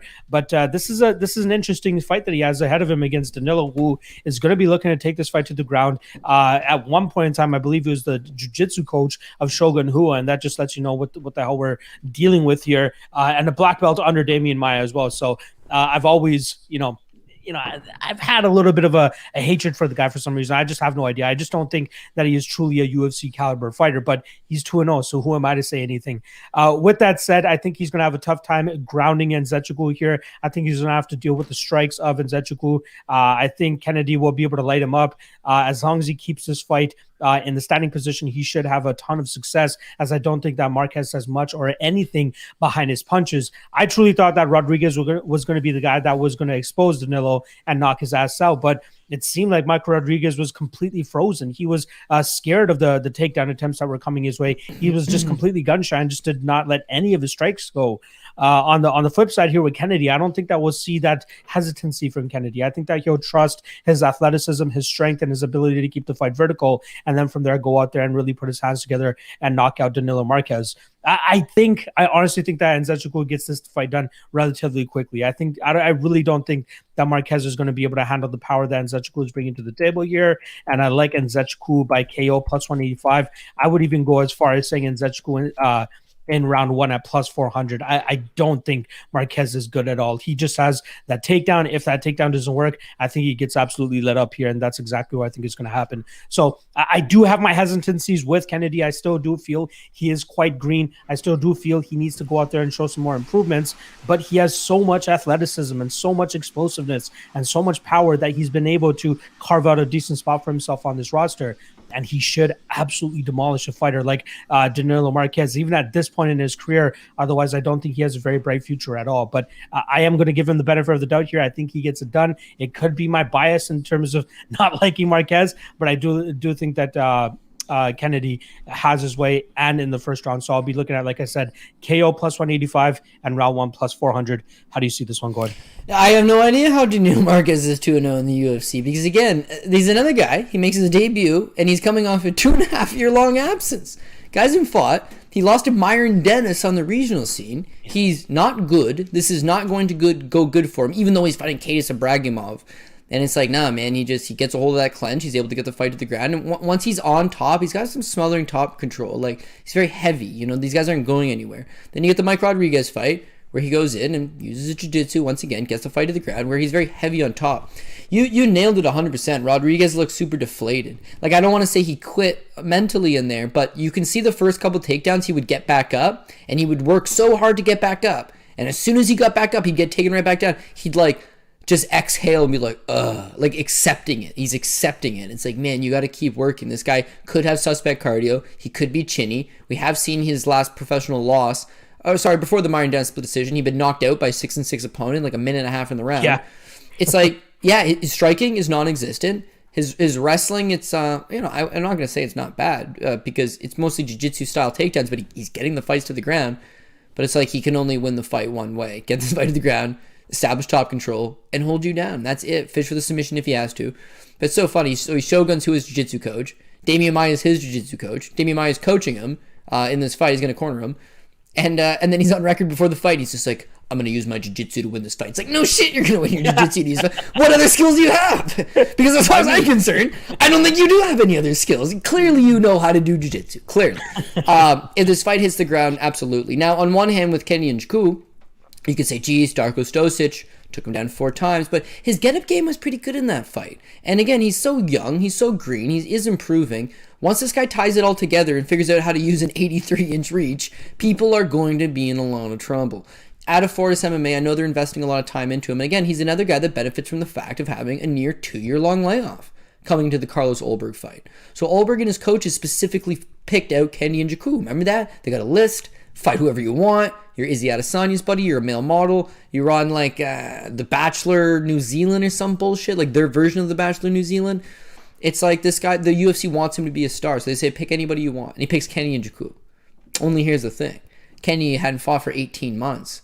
And the improvements that he made. Mind you, Carlos Ulberg did shit kick him for the first 3 minutes, but his chin was very solid. He faced all the adversity he faced in that. He took it in stride. And as he's getting teed off on, he'd squeeze one counter in, and my God, the guy's got power. He was getting Ulberg's attention. The second Ulberg tired, it was like, oh, Kennedy's just bringing it on him. Cardio looked good in that spot. Improvement from the Paul Craig fight, let's say, where he was seriously tired and compromised in that third round before getting submitted.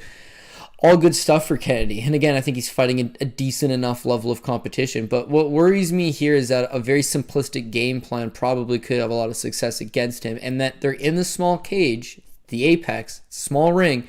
It's not going to really take Daniil Marques all that much distance to cover to get a hold of him and get him up against the cage. And what we did see in his fight with Mike Rodriguez, tall, long guy, unable to use the reach at all. And as soon as he gets smothered up against the cage, this guy is strong. Marques is strong. He's a big body. He's a big dude. Yeah, I know. He's got good leverage, and he just wears on you up against the cage. It's not pretty. It's not the kind of style that's going to make you a whole lot of fans, but it is effective. I will give him that. So again, on a prop side of things, if I go 3 for 12 on my straight up picks and get blown up, I want to know I'm covered on the prop side of things. And looking at this one, that over 1.5 at minus 170 looks good to me. I know what you're saying with Kenny's got the power and he might be able to go out and get that TKO for sure, but Daniil's going to have to tire himself off. He's not going to strike with them. How do you knock out a guy that is unwilling to strike with you? All he's going to do is spam into the clinch and up against the cage. That at the very least is going to buy him a round and a half. If Daniil springs the upset, it's almost certainly going to be on takedowns, top control, grinding this guy down. Maybe a late submission like the Mike Rodriguez fight, but more than likely just grind the life out of you. So I'm not trying to chase that 2.5, but the over 1.5 at minus 170, I think it's a pretty fair tag, and it should cover you on either side of whoever wins. And as much as I'm worried about Daniil Marques, and I think Paul Shaughnessy, who I have just the most respect in the world for, is taking Daniil Marques, and I can see it. I just can't, I hate the guy. Like, I don't hate him personally. This style is so just, he's got no skills. He's got such a one-dimensional skill set. And I know what people are saying. Cody, you like Bartosz Fabinski. How are you going to say you like Bartosz and not like this guy? And that's an excellent question, because Daniil goes out there and grinds out a win here and does the exact same thing he always does. He might convert me to a believer. But as of now, it's like Kadis Abragimov, slow Mike Rodriguez. Come on, show me a little more. Is Kennedy the guy? But it's more. To me, it's more. So that's showing me more, and that's what I want to see. Shout out to Einstein X MMA here saying Danilo Marques by decision at plus 550. Not too bad of a line. You could definitely get away that's with not at all, man. It really is. If you're making that play and you think, oh, they're not on my side, it's like, don't care what we think. That's a solid play. Has a chance of winning. It's that, we try to play out what's the most likely scenario. Not if they fight 10 times because it's cash. Absolutely could cash. But more likely, I really do like the improvements from Nzechukwu, whereas Marques is kind of that same guy. It's effective, but he's just the same guy time and time again, right? Marques is actually going to be an inch taller than Kennedy once they step inside the cage, which is another intriguing factor in this fight. All right, let's get to the main card here, a fight that I think is going to give us violence, and I would be kind of shocked if we see Cody come out on the decision side here. We got Moicano going up against Jay Herbert. In terms of odds, we got chalk on Moicano as expected, minus 235, and then plus 195 on the Englishman, Jay Herbert. Both these guys are pretty much all action almost all the time. Jay Herbert, both of his finishes have come via strikes. Obviously, last time around against Francisco Trinaldo, and a fight where he put Francisco Trinaldo in all types of trouble, especially against a guy, and Trinaldo who's never been finished. Like we said, obviously he was getting lit up by Salikov in his last fight, but not often you're seeing Trinaldo get pummeled around like that.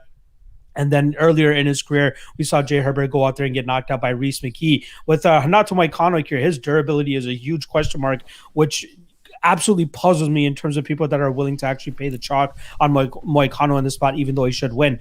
I'm hoping that it looks like the Damir Hadzovic fight, where he just takes him down, goes for the submission. that should be his easiest path to victory here, right? Jay Herbert's takedown defense leaves a lot to be desired. I think that will definitely see Moicano take advantage of that. But if he's not able to sub him and this fight stays in the striking realm, Herbert could absolutely put a whooping on him because he does have a lot of clean, straight, crisp strikes down the middle that could definitely catch Moicano in this spot. And he's actually going to be the bigger fighter in the cage once they actually step in there, which is very surprising to me because I've always seen Moicano as that long, lanky guy. But then again, the majority of his career in the UFC was spent at 145. Recently, he's been up at 155, and Jay Herbert is naturally a 155er as well. The spot that I like here the most, though, the under 2.5, man, minus 145. I think that's an absolutely great line for both guys that have durability issues and clear paths to victory on both sides. If Moicano drags this fight to the ground, I'm almost certain that we'll see Moicano pull off a sub. If this fight stays on the feet, both guys have a really good chance in terms of knocking each other out. But I think more so on the Herbert side, I think Herbert could definitely lay the smackdown on Moicano if this fight were to stay on the feet.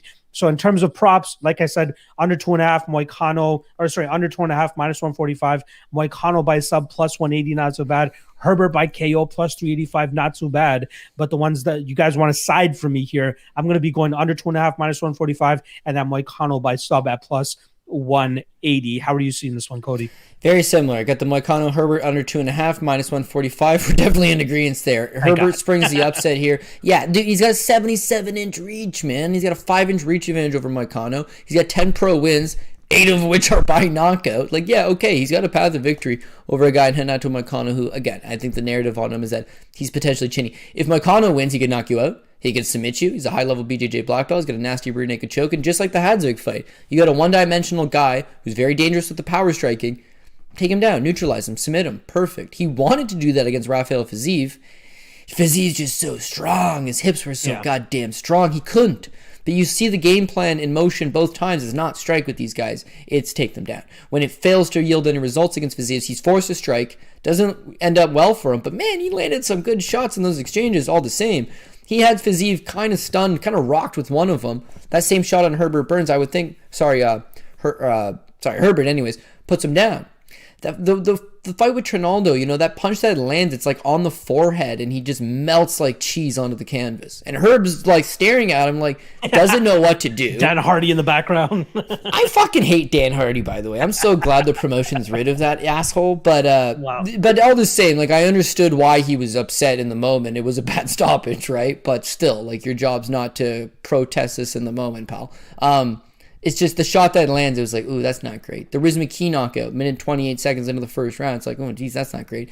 Maybe he's a bit of a killer, be-killed guy. Against Trinaldo's 40 years old. Trinaldo's a lot older. And Trinaldo's a little bit one and done with his striking. He'll throw like one, maybe 1-2 at a time. I think Moicano's going to be a lot faster. He's got the wrestling advantage. He should be able to put a bit of a pace on him. That under 2.5 looks good. Whoever wins this fight, it looks good. Now, I thought, geez, I think Moicano might knock him out. And it was plus 240, and then I seen me. You know what? Maybe he's gonna. I think it was plus 150. Plus, and then plus 550. Oh, sorry. Are you talking about this fight or this fight here? Moicano by knockout is 150. Plus 550 on the knockout, eh? And the submission you mentioned was plus 180. Is 180 for submission? Yeah. See, what I ended up putting down was the inside the distance because I can see him doing both. On one hand, on one hand, he's got that submission game. The submission looks good, and if he's able to take him down and take the back, then maybe he's going to be able to. But Herbert's chinny. He has 2 pro losses. They were both by knockout. He has not fought in a little bit of time now. If he gets taken down and he ends up getting mounted or he ends up getting flattened out, he'll just as easily get TKO'd. And again, some of those shots that hit Fiziev took them, sure, but Herbert's not going to. And so here's the thing with Renato Moicano, right? I love all these guys that step in the cage. You're the man. However, I call them out if you lost to a shit guy or you beat a shit guy. And I'm the first one to say when you lose to a good guy, no big deal, my friend. You test yourself against the elite level. I will never fault a man for that ever in my life. Renato Moicano's losses are effectively to Rafael Fiziev, who's one of the top 5 strikers in the division, Chang Sung Jung, who's a fucking legend, who's a top 5 striker in the division, and apparently can wrestle like a motherfucker too. God damn, I didn't see that coming into play. You got Jose Aldo, a former world champion. He's one of the best strikers in the division, and his other loss is Brian Ortega, who's the man. And Moicano was up 2 rounds. That was a much different version of Ortega than the man you see before you now, but all the same, he's up 2 rounds against Brian Ortega. He also shows wins over Calvin Kattar, right? Cub Swanson. Like, this is not the same ballpark as Herbert. Herbert's playing softball, and this guy's playing in the major leagues, and in fact, cutting it in the major leagues. So people say, he's Chinny, man, watch out, he's Chinny. And sure, Herbert could knock him out. It is MMA. But, Fiziev, Chang Sung Jung, Jose Aldo, they'll make you look Chinny, man. Those guys have collectively knocked out many human beings. If I'm going to give him a pass there, and I am kind of giving him a pass there, his body of work is just outstanding. And then so his pre-fight interview, he's like, you're going to see me at my best. You're going to see me at my best was like his whole thing. You're going to see the best version of me, but me at my best. And right away, I was just like, oh, him at his best means he's taking him down. Like, he knows it. He knows maybe I don't want to get hit. Maybe I am Chinny. But beyond that, how do you protect yourself?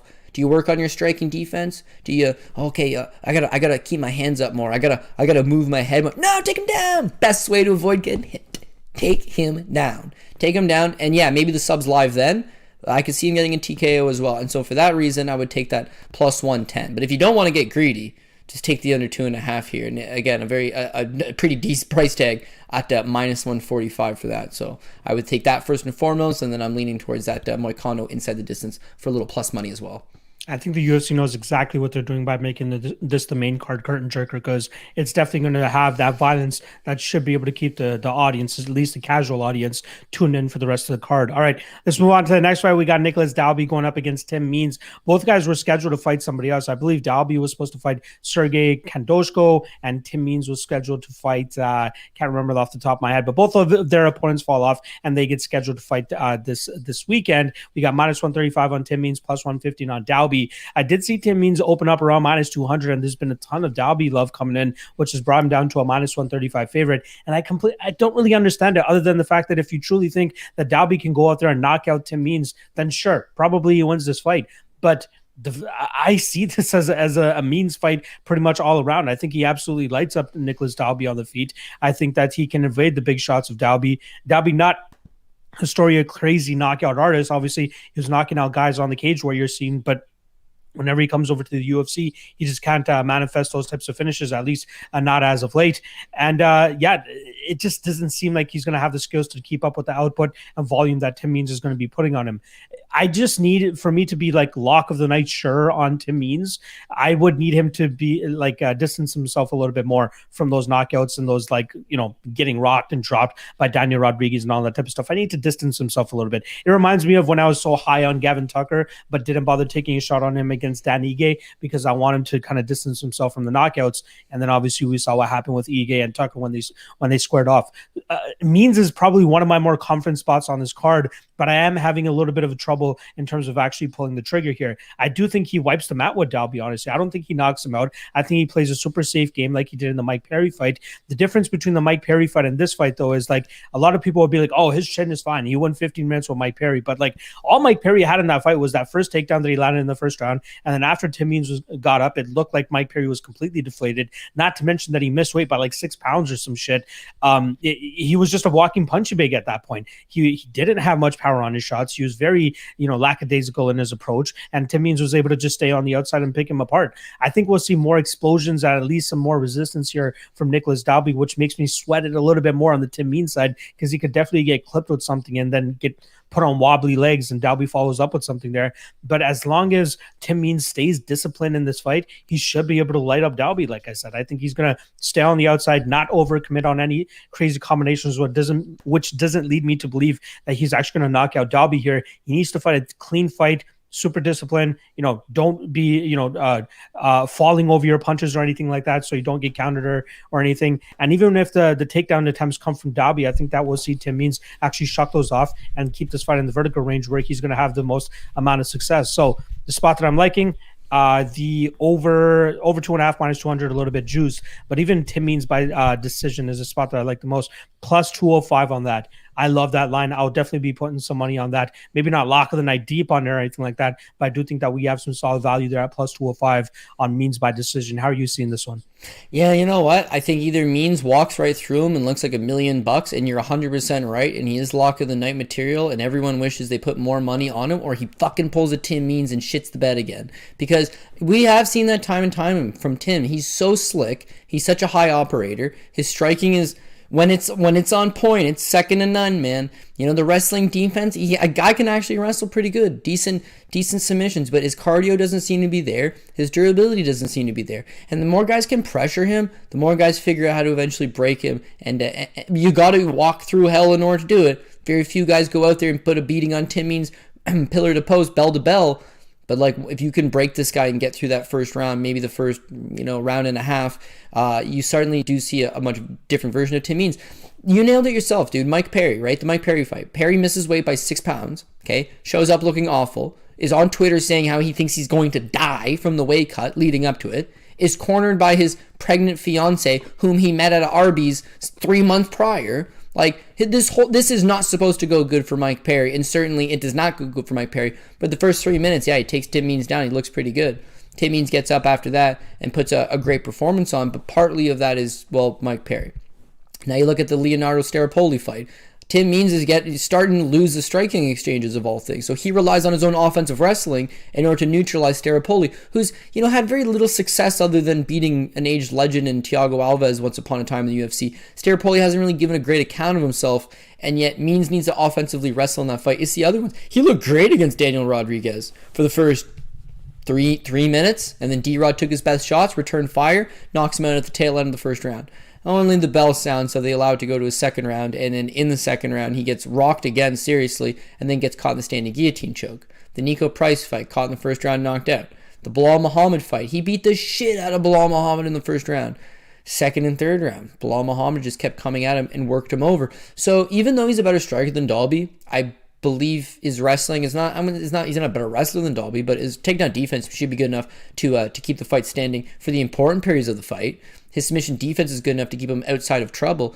The one advantage that Dalby has is the cardio and the durability, and I think that those two things could play massive dividends for him. Keep in mind Nicholas Dalby, because this is interesting enough. He got dropped by Darren Till, but he comes back like a motherfucking banshee in that third round. Till broke his collarbone, but you had 61 strikes landed by Dalby in that third round, and he gets a 10-8 round. He got dropped by Zach Cummings. He got dropped by Peter Sabata, and he got dropped by Jesse Ronson, none of which of those guys are really known as power punchers. Ronson's a good striker. He's a natural 55er. Peter Sabata's a BJJ black belt, team planet eater under Dean Lister out of Germany. Zach Cummings is, a herky-jerky Midwesterner who can certainly crack, but is not a power puncher. And Till is a power puncher, fair enough. So he's been knocked down 4 times, but he's never been knocked out. So that's the thing with him. You can hit him, you can hurt him, but he just keeps coming at you. You really got to figure out a way to put him away. And Ronson's able to do it, but he tests positive for steroids afterwards. So again, you give Dalby a bit of a pass. With Means could have success in the first round. Means could hurt him in the first round. Means might even be able to knock him down. But Means better hope he puts him away. Because if you got a second and a third round Nicholas Dalby, he is going to keep coming at you. And I know people say this Cowboy Oliveira fight, they're like, man, that was a robbery. He got saved by the referee in the third round, and he did. But when he stands up, did Dalby look tired? No. He just swarmed him immediately. His cardio looked really good. The Daniel Rodriguez fight, again, he has to battle back adversity. I thought he lost that fight, by the way. But he had to battle back adversity against a taller, rangier man, and he just keeps coming. That's what wins him the fight, is his tenacity and the fact that he just refuses to go away. That kind of spirit might be able to break Tim Means. And then last but not least, we haven't seen the weigh-ins yet, but have you seen anything from Dalby on social media? Holy shit, man, he's in good shape. Like, clearly, he's taking this very, very seriously. He understands that he's 37. Him and Means are both a little bit older. He's got way less wear and tear than Tim Means. Maybe not. He battled severe alcoholism for a long time, so maybe his body's in worse shape than I think. But when you look at the current physicality of him, it's like, oh man, he looks really good. He's taking this seriously, and all he's got to do is make this dirty, grindy, get in his face, and just try to break him. So again, Tim can make me look bad, and if he shows up, he knocks this cat out in the first round, and praise the dirty bird Tim Means. And listen, Tim's a fan favorite. I enjoy his style. I enjoy him. It wouldn't be the worst thing. But I just keep going back to this narrative, like, what's one flaw in Tim Means? He is breakable. And like, what's one the best characteristic of a Nick Dalby. It's like he keeps coming at you and tries to put you away. So last thing I'll say is a bit of a fun stat, actually, is that the 4 losses that Dalby's had, Jesse Ronson, Peter Sabata, Zach Cummings, Darren Till, all 4 of them are southpaw fighters. And he struggles mightily versus the straight left down the pipe. Tim Means can fight out of a switch stance, but he is more of an orthodox type guy. So if you force him into the southpaw stance, he's not going to be as defensively sound. You're going to have to worry about that straight left.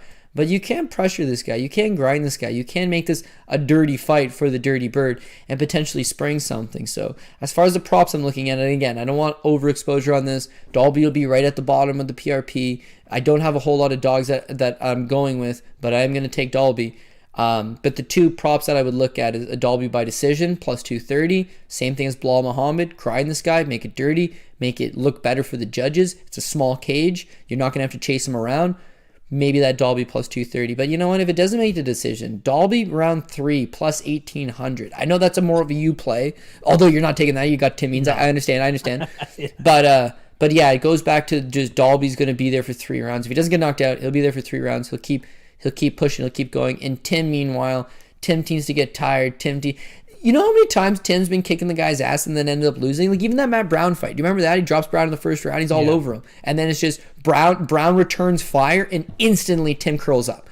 It's like, holy shit, man, stand your ground. He took your best shots. You took half of a good shot from him and it's just like done. Doesn't want to be there anymore. At 37, that shit don't get better. So I get he's on a 2-fight winning streak and all of a sudden people have forgotten about the Rodriguez fight, which was a classic Tim Means performance. They're just buying so much in this 2-fight winning streak. I don't want to get burned. I don't want to have Tim on my top ticket. I don't want to have a bunch of exposure. I don't want to assume Tim should win because he's got the better skill set and they get owned by him. So yeah, I'm actually going to go the other side. But you can pass. That would be a decent way to go as well. I do want to quickly answer my guy DXJC56's question. Yes, Cody will be dropping the PFL breakdown. He's actually going to be recording it as soon as we're done this. So we're trying to put the burner on this episode. We'll get through. That's right. All right, let's move on to the next fight here. We got 4 fights left. We got Andre Fili going up against Daniel Pineda. We got some chalk here on Fili at minus 225. The return on Daniel Pineda plus 185. Finding it difficult to really find a spot on this fight as well. You know, I think that Fili ultimately will be able to keep the distance here and keep Pineda on the outside. When Fili's jab is on, I think it's one of the best inside the UFC when he's able to just stick behind that jab and just keep opponents at distance. If he's able to do that here against Daniel Pineda, he'll find tons of success. But the crazy thing about Daniel Pineda is this guy is like either kill or be killed. I just want to get the correct number here and how many times he's actually gone to a decision. So he's actually has 41 career fights and only gone to a decision 5 times, and all 5 of those were losses. He's never won a decision. He has 27 wins, all by finish, 18 by submission, 9 by knockout. But in terms of him getting finished, 6 submission losses, 3 TKOs, and then 5 decision losses. I think that this is going to be his 6th decision loss. I think that Fili will be able to just outstrike him, stay him on the outside. Even if this fight does get into the grappling realm, I think both guys almost will cancel each other out. I think both guys are pretty good. I think Pineda's a little bit more offensive, looking for the finish, trying to pass guard, whatever it may be, throwing up submissions off of his back. But I think he's going to have trouble finding that submission here against a very talented Fili. It's crazy how long Andre Fili has been around the game, because I remember it seems like just yesterday that Uriah Faber and all these guys were touting him as being one of the bigger guys coming out of Team Alpha Male, and he made his debut way back at UFC 166 against Jeremy Larson. He knocks him out in the 2nd round. That was October of 2013. So it's been a long time since Fili's been in.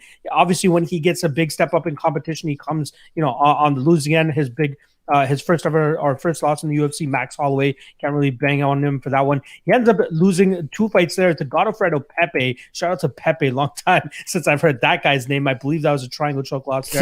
Flying triangle choke. Flying triangle choke. Oh, it was dope. And then loses to Yair Rodriguez, Calvin Kattar, Michael Johnson, Sadiq Youssef, and then most recently Bryce Mitchell, where he just could not stop that grappling onslaught. But I think he'll be well prepared here for Daniel Pineda. A lot of people have a bad taste in their mouth from Pineda, especially last time around, especially if they backed him against Cub Swanson. Seeing him get knocked out in that 2nd round was not a good look. But I don't think that Fili has that crazy knockout power that we're going to have to worry about him knocking out Daniel Pineda. But I think it's just more so the volume, the output, and the ability to stay behind that jab that should help him win this fight. So I'm going Fili but specifically Fili by decision, which is currently sitting at plus 230. Give me some of that because that's how I think he wins this fight. How do you see this one going down? Yeah, I would think his chin's good enough to take everything that Fili's got to offer him, but I'll never forget it. Well, I should forget it because UFC 149, head of Calgary, Alberta, was one of the shittiest cards. I was there live. Were you there? Oh, I feel so sorry. Dana apologized. I was like, I owe you guys one. They had a great card lined up initially, though, and then it just fell apart. Yeah. It absolutely fell apart. I wonder if you could find the original poster. It had Overeem and shit on it. Yeah, the original poster was so stacked. I remember my girlfriend at the time worked at a Boston Pizza, and they would put up the posters all the time. And I was like, dog, I gotta have that poster. Let me give you some of the fights that were on that card. Thiago Alves versus Yoshihiro Akiyama. Sorry, these are the fights that fizzled out. Sexy Yama Alves at the time. George Roop against Antonio Carvalho. Obviously, Carvalho, one of our fellow Canadians. John Jones against Dan Henderson was scheduled for this fight.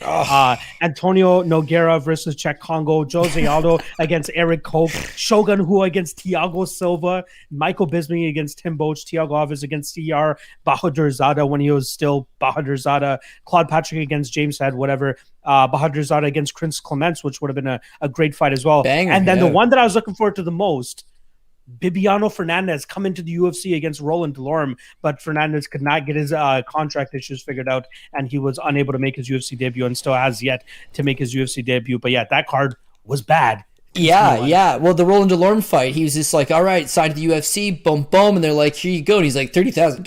And he's like, do you know what I get paid to fight on the Asian regional scene? Like, come on. So then he bailed on it. Good on him.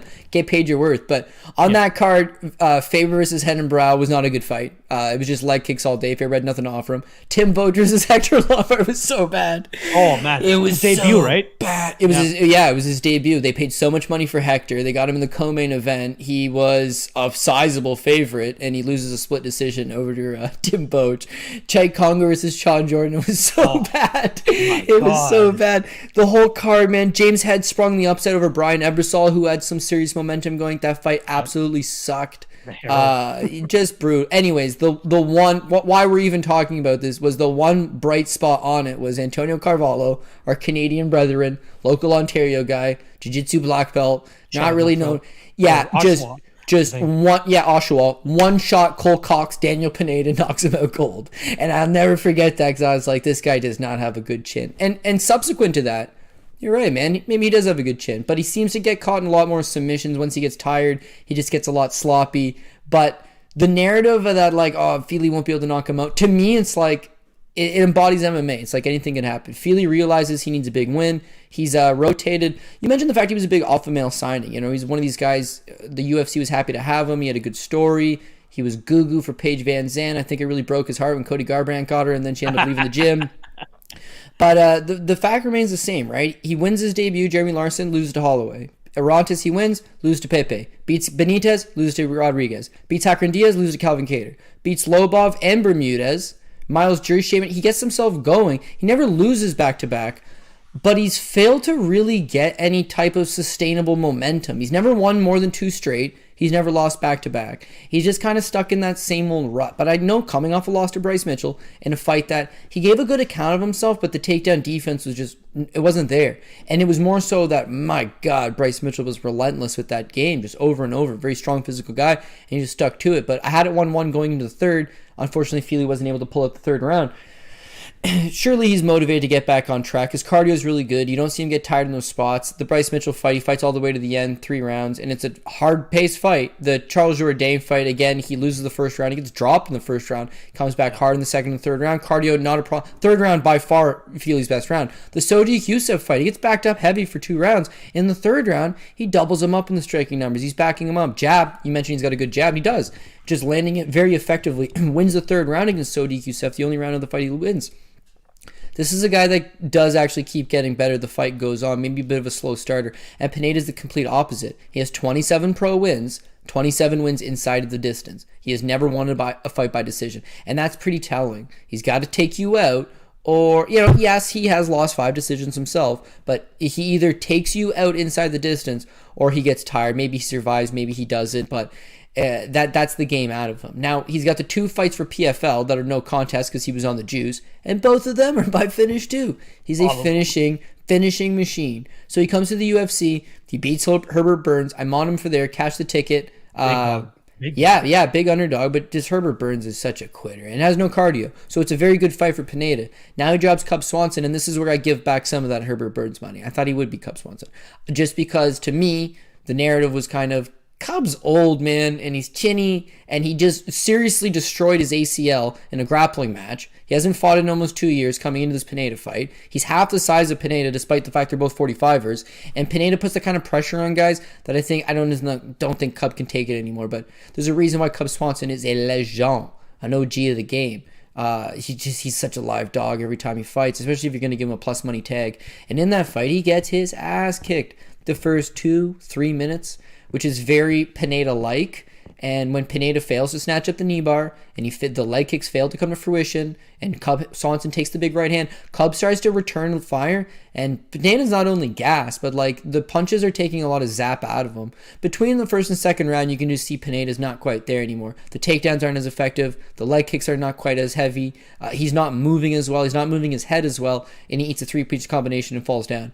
I could see something similar going down here. I think he could win the first round. So if you want to bet Andre Fili, probably look to bet Fili after the first round. You get a much better price tag on him.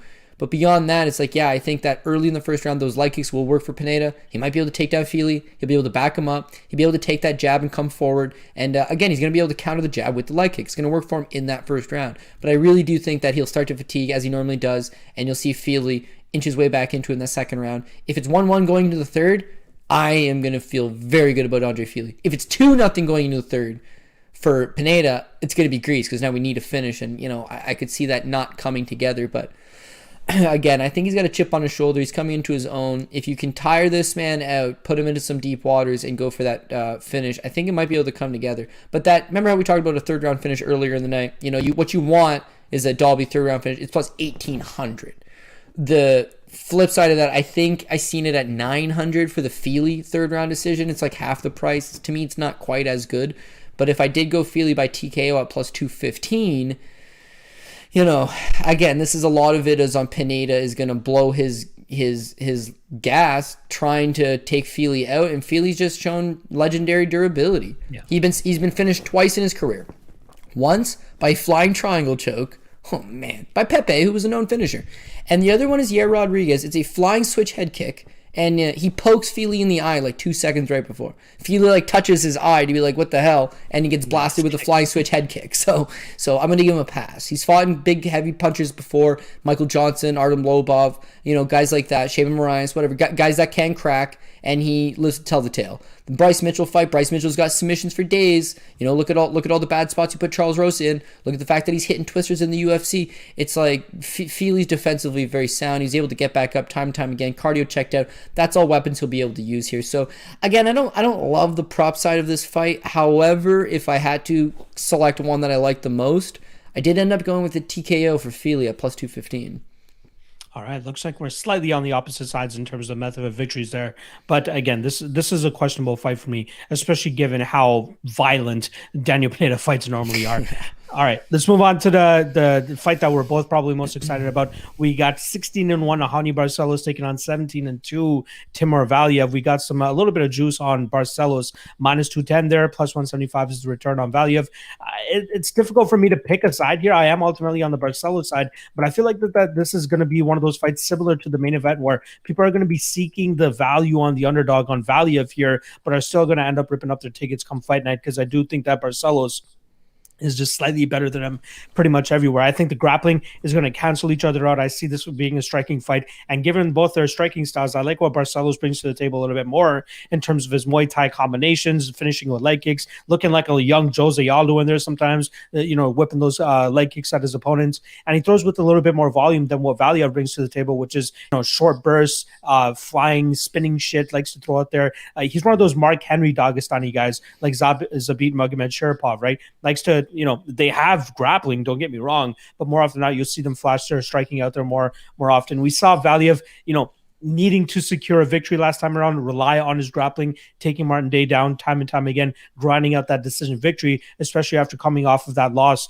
in his debut against Trevin Jones, where he probably could have got that dub in that first round. But shout out to Chris Tione for letting that fight continue to go on and giving Trevin Jones the win in that second round. But this is a weird fight for me in terms of, like, why would they match these guys up at this point in time, right? Let these guys continue to build themselves up. It reminded me of before, we found out that Hikaru Hamosh isn't all that he's made out to be. But when he went up against Said Nurmagomedov, that was another instance where we had two guys that were on the come up and they had to intersect, unfortunately, and one of them ended up losing. It was Hikaru Hamosh that night. But this night, I think it's going to be the Brazilian with his hand raised over the Russian. I think that Barcelos, again, stuffs the takedowns, keeps his fight on the feet, lands the better combinations, has the upside of a potential finish, as I do think that Valiev can be cracked, as we've seen in the past for sure, but albeit he did throw everything in the kitchen sink at Trevin Jones, blew his wad completely, and then in the second round was ripe for the picking for Trevin Jones. But here against Barcelos, I think we'll see Barcelos, again, possible live for the finish, but I do think that he's going to end up taking it to a decision by just outpointing him on the feet, getting the better of the grappling exchanges, whatever ends up there, but he's going to end up with his hand raised, plus 145 for the decision. Count me in. How are you feeling about this one, Cody? Yeah, I agree. Barcelos is my guy. I think he's got again, he's just so well-rounded. What about his game do you not like? The guy's technical boxing, pretty good power in his hands, good kick game, debilitating leg kicks, really works that front leg, works the thigh, works the calf, Brazilian Jiu-Jitsu black belt, wrestling, Brazilian national team member, good durability, never been knocked out, cardio, solid, RFA champion, I really like Raoni Barcelos. It's just the UFC's done him no favor on the matchmaking side of things. He fights guys that no one's ever heard of, right? Yeah. Casual fans have never heard of, and just non-ranked guys. It does nothing for him. At no point is he building himself up. At no point as a title challenger or anybody in the top 5 or top 10 give him the time of day. He's beating Kurt Holloway, no longer with the promotion. Chris Gutierrez, who's a bottom scraper of the top 30, let's say. Carl Suation, I don't even know why he was in the promotion. Yeah. Said Nurmagomedov, man, that's a tough fight. A tough fight versus a guy who's got no name in the UFC. He's not ranked. If you beat him, what does that do for you, right? If you lose to him, well, you lost the fight. You're done. That's a very tough, high-risk fight. It's a split decision. The bias semi probably is a little bit out here, but I thought Barcelos won all 3 rounds.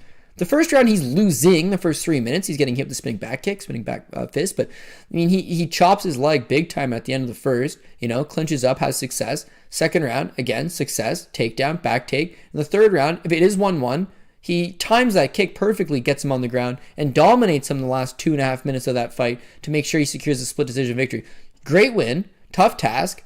You know what he's rewarded with to come out of that? You should fight Khalid Taha. Why? Why would I fight Khalid Taha? But he does. He does. And then they give him Rob Dvalishvili, only it's 3 weeks after the Taha fight, so the commission's like, no. And then they offer him Rafael Assunção, but Rafael Assunção can't make the engagement. So they say, would you fight Marcel Rojo instead? Why am I fighting Marcel Rojo? And now finally you get Timur Valiev. Here's the beef here. If you beat Timur Valiev, you beat a guy that's 1-2 in the UFC. If you lose to Timur Valiev, which is entirely possible, he's a very tough guy. It just sets you right on the back of the packing order. He's 34. When he signed to the UFC, he was 32 and had a lot of promise. And now he's 34 with a lot of promise. But it's like, man, move him along. Guy can fight world-class competition. Do you know what he would do to Sean O'Malley? Do you know what he would do? Give him Marlon Vera. Give him Jose Aldo. Give him somebody that's tough. Give him somebody with a name. I'd love to see the winner of this fight, Marlon Vera, to be honest. Yeah, it would be beautiful work. And again, he should be fighting Dominic Cruz, but he just doesn't have the name. We need Cruz to fight a guy with a name. So he ends up, even give him a Casey Kinney. I don't care. Give him somebody. Yeah. Give him somebody that's ranked. This is the best division in the world. I think he flatlines Cody Garbrandt. I think give him Rob Font. Give him a fight. No. Fight some guy from Russia who's a badass who no one's ever heard of, and it ain't gonna do shit for you, and I'll move you up the rankings. So that's kind of my beef here. But yeah, I do honestly think he's got skills all over, and it's not to discredit Timur Valiev. As you talked about, he's in New Jersey. He looks to be in pretty good shape. He's got the striking, he's got some wrestling, he's got this and that. But I just think he's going to be a step behind, outside of the speed advantage. Maybe he's going to be a step behind Raoni Barcelos. And really, if you think about his style, Timur Valiev, and the spinning attack and all this and that, it's like, it's hard to predict. He's half as fast as Said Nurmagomedov. Said's technique is a lot cleaner on the spins attack. He's a lot more unpredictable. What Valiev does is probably a little more orthodox. Punches are good. Nasty question mark kick. Nasty knee up the middle. This is all good. But you see, once he runs through his cycle of techniques, then he starts to become a little more predictable. Then he starts to become timed a little bit better. They gave him, this is the benefit of having Ali Abdelaziz as a manager. Not only do you make your debut as a 6-1 favorite over a local guy from Guam and Drevlin Jones, when you lose and it's just like, oh shit, we need to get him back on track, you get the fights to get you back on track. They gave him Martin Day. Martin Day's 0-3 in the UFC at that point. He's 0-4 now, obviously. Coming off a knockout loss to Davy Grant, this should have been Valiev walk in the park. And the fact that he relied on his wrestling for the entire duration of that fight, he didn't want to strike. He got knocked down in his last fight. He didn't want to throw the question mark kick. He didn't want to throw the knee. He wanted to get in there and grind and grapple. And against Barcelos, if you decide, I don't really want to strike, I'm going to grind and grapple, it's not going to go work for you. And when you're forced to now strike with him and you don't want to, he's going to knock you out. But what I actually ended up going with was Barcelos by decision, plus 130. I like it. I think he can sprinkle in the wrestling. I think he's going to hurt Valiev. I think Valiev is going to have to be defensively sound. And Barcelos has high ring IQ. Like, he doesn't really force the issue. If he takes you out inside the distance, it comes naturally to him. But I think he's going to respect what Valiev brings to the table. He's going to take maybe a round to figure him out. He's going to have to tire him and take him into some deeper waters. But that's where you see him have his most success, Barcelos, is when the going gets tough and he's got to dig deep and go to the well. That's what he's able to do. It. He fights soft competition, doesn't have to go to the well, but that is within him. And Valiev, I think he's actually the opposite. His 2 pro losses, he lost as a 6-1 favorite against Trevin Jones, and he lost as a 5-1 favorite against Chris Gutierrez in a World Series of Fighting. The wins between that is a rematch with Chris Gutierrez, Max Koga, German fighter, Jonas Lando Silva was a Brazilian journeyman, nice looking record. Bakbulat Magomedov, he lost to Josh Hill, right? So scary looking Russian record, maybe not the best guy going. Giovanni Ceros, Tegro Costa, he walks through lesser of opponents, for sure. He should have walked through Trevin Jones, only it turns out Trevin Jones is a pretty tough guy. He should have walked through Martin Day, and he did, but not as impressive as he should have. He supposed to walk through Barcelos? No, he's not. Barcelos is the rightful so favorite. I agree with it. And I'm going to have Rowney straight up, but if I had to force a prop on this one, I'm going back to the decision and I would go Barcelos by decision, plus 130. Count me in on that.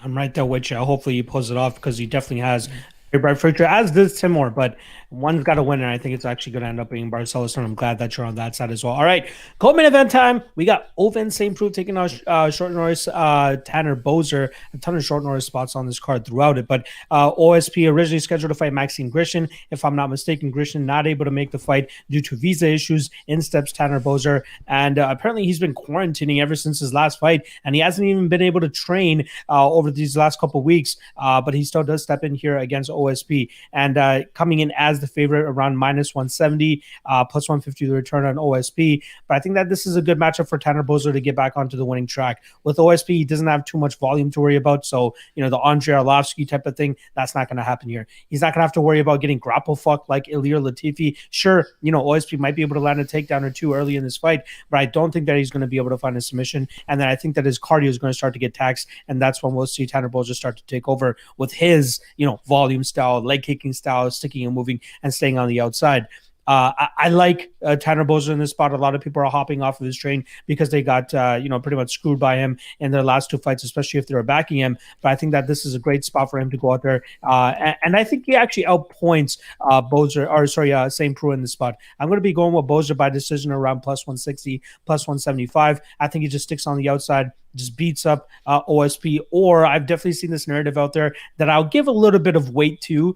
People are just saying that Boser's probably just pissed off from getting somewhat screwed out of his last 2 fights. I thought he definitely lost his last 2 fights, and he wants to keep the judges out of it, go out there and get a knockout, especially against a guy like OSP who could, he has had durability issues and chin issues in the past. And I'm just not sold on the fact that Boser has that knockout power, right? Like, he finished Rafael Pessoa. If I'm not mistaken, that started with a knuckle straight to the eyeball that just downed Pessoa in that fight, and then he followed up with some strikes there. Clean knockout against Philippe Lins, probably one of the best knockout combinations I've ever seen. So good win for him there. But historically speaking, Tanner Boser is not a knockout machine. It's just he's getting a couple here and there. And which is why I do believe that we'll see him go back to that classic Tanner Boser style, stick and move, implement the leg kicks nice and early here, try to immobilize same Preux, so that he can't get heavy power shots off, or even get any takedowns going. And that's where I think that Boser will start letting go on combinations, ending with leg kicks, staying active, and taking home a decision victory. So I'm going Boser, and Boser by decision, like I said, around plus 165. How are you seeing this one go down, Cody? Yeah, I got Boser. It's like, but at some point you got to fully recognize that him versus Andre Arlovski, he's a minus 370 favorite, and it wasn't a great performance. He could have won the fight, sure, but they didn't give it to him. Fair enough. Loses as a fairly big favorite. Then you rebook him against Ilir Latifi as a minus 175 favorite. Again, close enough fight. You can make an argument he won it, but he didn't. And now you lose as 2 straight favorite tickets, and now they're giving you an even bigger favorite price tag on Tanner Boser or OSP. At some point, we got to recognize that maybe Boser isn't an elite level heavyweight. He's certainly the greatest Canadian heavyweight since, God rest his soul, Tim Hague. But we're very light on like Canadian heavyweights, and that's Boser's issue. He's not training at ATT. He's not training at some gym, Sanford or AKA or Alliance or the MMA Lab or anywhere that's going to at least have some bodies for you to work with. He's training in a small local gym in Alberta where, I suppose Teddy Ash and KB Bular are his top training partners. Like, how's that going to go for you long term? And so he jumps into the UFC and has a lot of initial success, but you're seeing the limitations to him as things progress. So am I super excited to have a Tanner Boser ticket? Not necessarily. But again, I think that this fight plays towards him for sure. I mean, he is the natural heavyweight. He's a mobile heavyweight. He's got those kicks. And I think he's going to come in here with a chip on his shoulder. I mean, when he knocks out Felipe Lins, it's like, oh, damn, nobody saw it coming. Nice knockout. And then he goes out and he knocks out Preux. It's like, oh, shit, Boser, you're right. He's not a knockout guy. He's more of a decision guy. Likes to use the leg kicks, likes to stay on the outside, and just likes to use more volume more than anything. But now 2 straight knockouts. People are talking about this guy's a credible heavyweight contender. They give him the Andre Arlovski fight on the basis of those 2 knockout wins. And, just leg kicks, respects Arlovski too much. Now you have the Latifi fight, taken down in the first, taken down in the third. Second, he lets his hands go, hurts Latifi, but it's the takedowns that cost him. He knows in this OSP fight now, it's not enough. Winning would be great. Means the win, very clearly. But winning a stay on the outside and kick this guy's lead leg for 15 minutes is probably not enough. You're going to have to put some pressure on him. I'm tired of getting screwed by the judges. He thought he won the Arlovski fight, as did I. He thought he won the Latifi fight, which I did not. But he believes he's win these fights, and they are very close. It's like, I got to go back to those days of knocking guys out. So if he comes a little bit aggressive, OSP, that's the key. OSP is a guy that at 38, he loves to fight a slow pace. If he can slow you down to a slow slog of a pace, then he's going to be a lot more dangerous. And again, when you look at the guys that attack him, they're having a lot of success. Jamal Hill gives him no space, goes after him. That's how you get the job done. Ben Rothwell in his only other fight at heavyweight, Ben Rothwell stuck to him hard the entire time. He was ultra aggressive, just walked him down, landing at combinations at will. Good performance. Again, Nikita Krylov, he brought the pain to OSP. Dominic Reyes, he definitely brought the pain to OSP, knocked him out with the buzzer rang, so it's a decision. But I mean, there's about a quarter second left on that clock. OSP's knocked out. Those guys bring it to him. But you'll notice a lot of the time, like the Alonzo Menefield fight, Menefield just stood there and stared at him. That allows OSP to fight a slower rhythm, and that is allowing him to get comfortable. But here are the 2 things where we just can't go with OSP. You go back to the Rothwell fight. He was initially supposed to fight Shamil Gamzatov. Gamzatov gets hurt. He draws Ion Kudalaba. Kudalaba gets hurt. They offer him a fight at heavyweight 1 week later, and he takes it against Ben Rothwell. The result's a split. That's a ludicrous result. It was clearly a unanimous for Ben Rothwell. I don't know what the fuck the judge was thinking, but as I'm sure all of you know by this point, MMA judges is completely whack, right? So I didn't think he looked good there. So then he beats Menefield, and as much as OSP looked good, a lot of that to me was Menefield fought a terrible game plan and looked bad. He's just so gun shy. He allowed the moment to escape him. And finally in the second round when he was like, my leg hurts, I'm just going to bum rush him, he walks right into the classic left-hand counter, right? That check hook. So Hill, you pressure him. That's the game. You got to pressure this guy. But a friend of mine, I can't. He told me don't name him, but he had before the Hill fight been like OSP's legs cooked. He's got a bad injury. His coaches are all very aware of it. Do not bet him.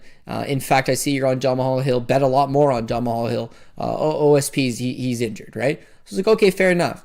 Do you believe it? Yeah, I believe it. Why would this guy tell me that? But also, you can't let too much shit get into your head. But then I saw the weigh-ins. And so here's the key here is that OSP has had, at that point, it would have been his 38th career fight. So that would have been his 39th career fight at that time. He had never missed weight once in 39 career fights. Fought at heavyweight once, right? But outside of that, he's a career 205er. He's very professional. He's never missed weight. When he came in and missed weight, and then his coach was on record being like, I told him to shut the weight cut down. His body wasn't reacting. And his legs hurt. And that probably hampered him from making the weight. That's all bad stuff. He's 38. It's all bad stuff. Now he's booked against Maxim Grishin at 205. But Grishin gets hurt. And what does the UFC do? You want to fight a heavyweight again? No, he probably doesn't. But his body's not reacting the same. He's a lot slower. I think he's injured. He's riddled up with injuries. He's 38 years old. He's coming back up to heavyweight. It doesn't seem to be going well for him. The one part where we're disagreeing is you think Boser will go back to his decision ways, and I think he's live for a knockout. It's plus 250. That's part of the reason I'm going to give him the time of day on this one. Is it's a pretty sizable enough plus money play. But again, you see OSP and guys that are willing to go out there and attack him. He's not a great offensive wrestler. I know he's got the Von Preux choke, and people keep hammering that point home. Like, if he was to take Boser to the ground, it's like, Boser's 250 pounds, man. Latifi could take him down, sure. He's a Swedish national champion. Guy's very, very strong. He's very physical. Those guys in Russia, enough said. Guys from Russia. I don't think OSP, a guy that doesn't really blast a double, he's more of a press you up against the cage and drag you to the ground, and he's not going to drag a big heavy tenor Boser. I'm worried that Boser hasn't been training. I'm worried that Boser's been in quarantine, but Boser also just fought a few weeks ago, so physically he's going to be in okay shape. And again, I just think go out there, put the pressure on. And last but not least, if OSP does have a leg injury, if this is something that's compromised on him, the leg kicks will just completely take away his speed and movement. And he doesn't really have much movement to begin with. Now he's a sitting target. Now Boser's going to touch his chin. And when Boser touches his chin, he's going to topple over. So at 250, I'm willing to take a shot. Boser's going to be the play. As far as a prop perspective, I would go like the under 2.5 for the Boser by knockout.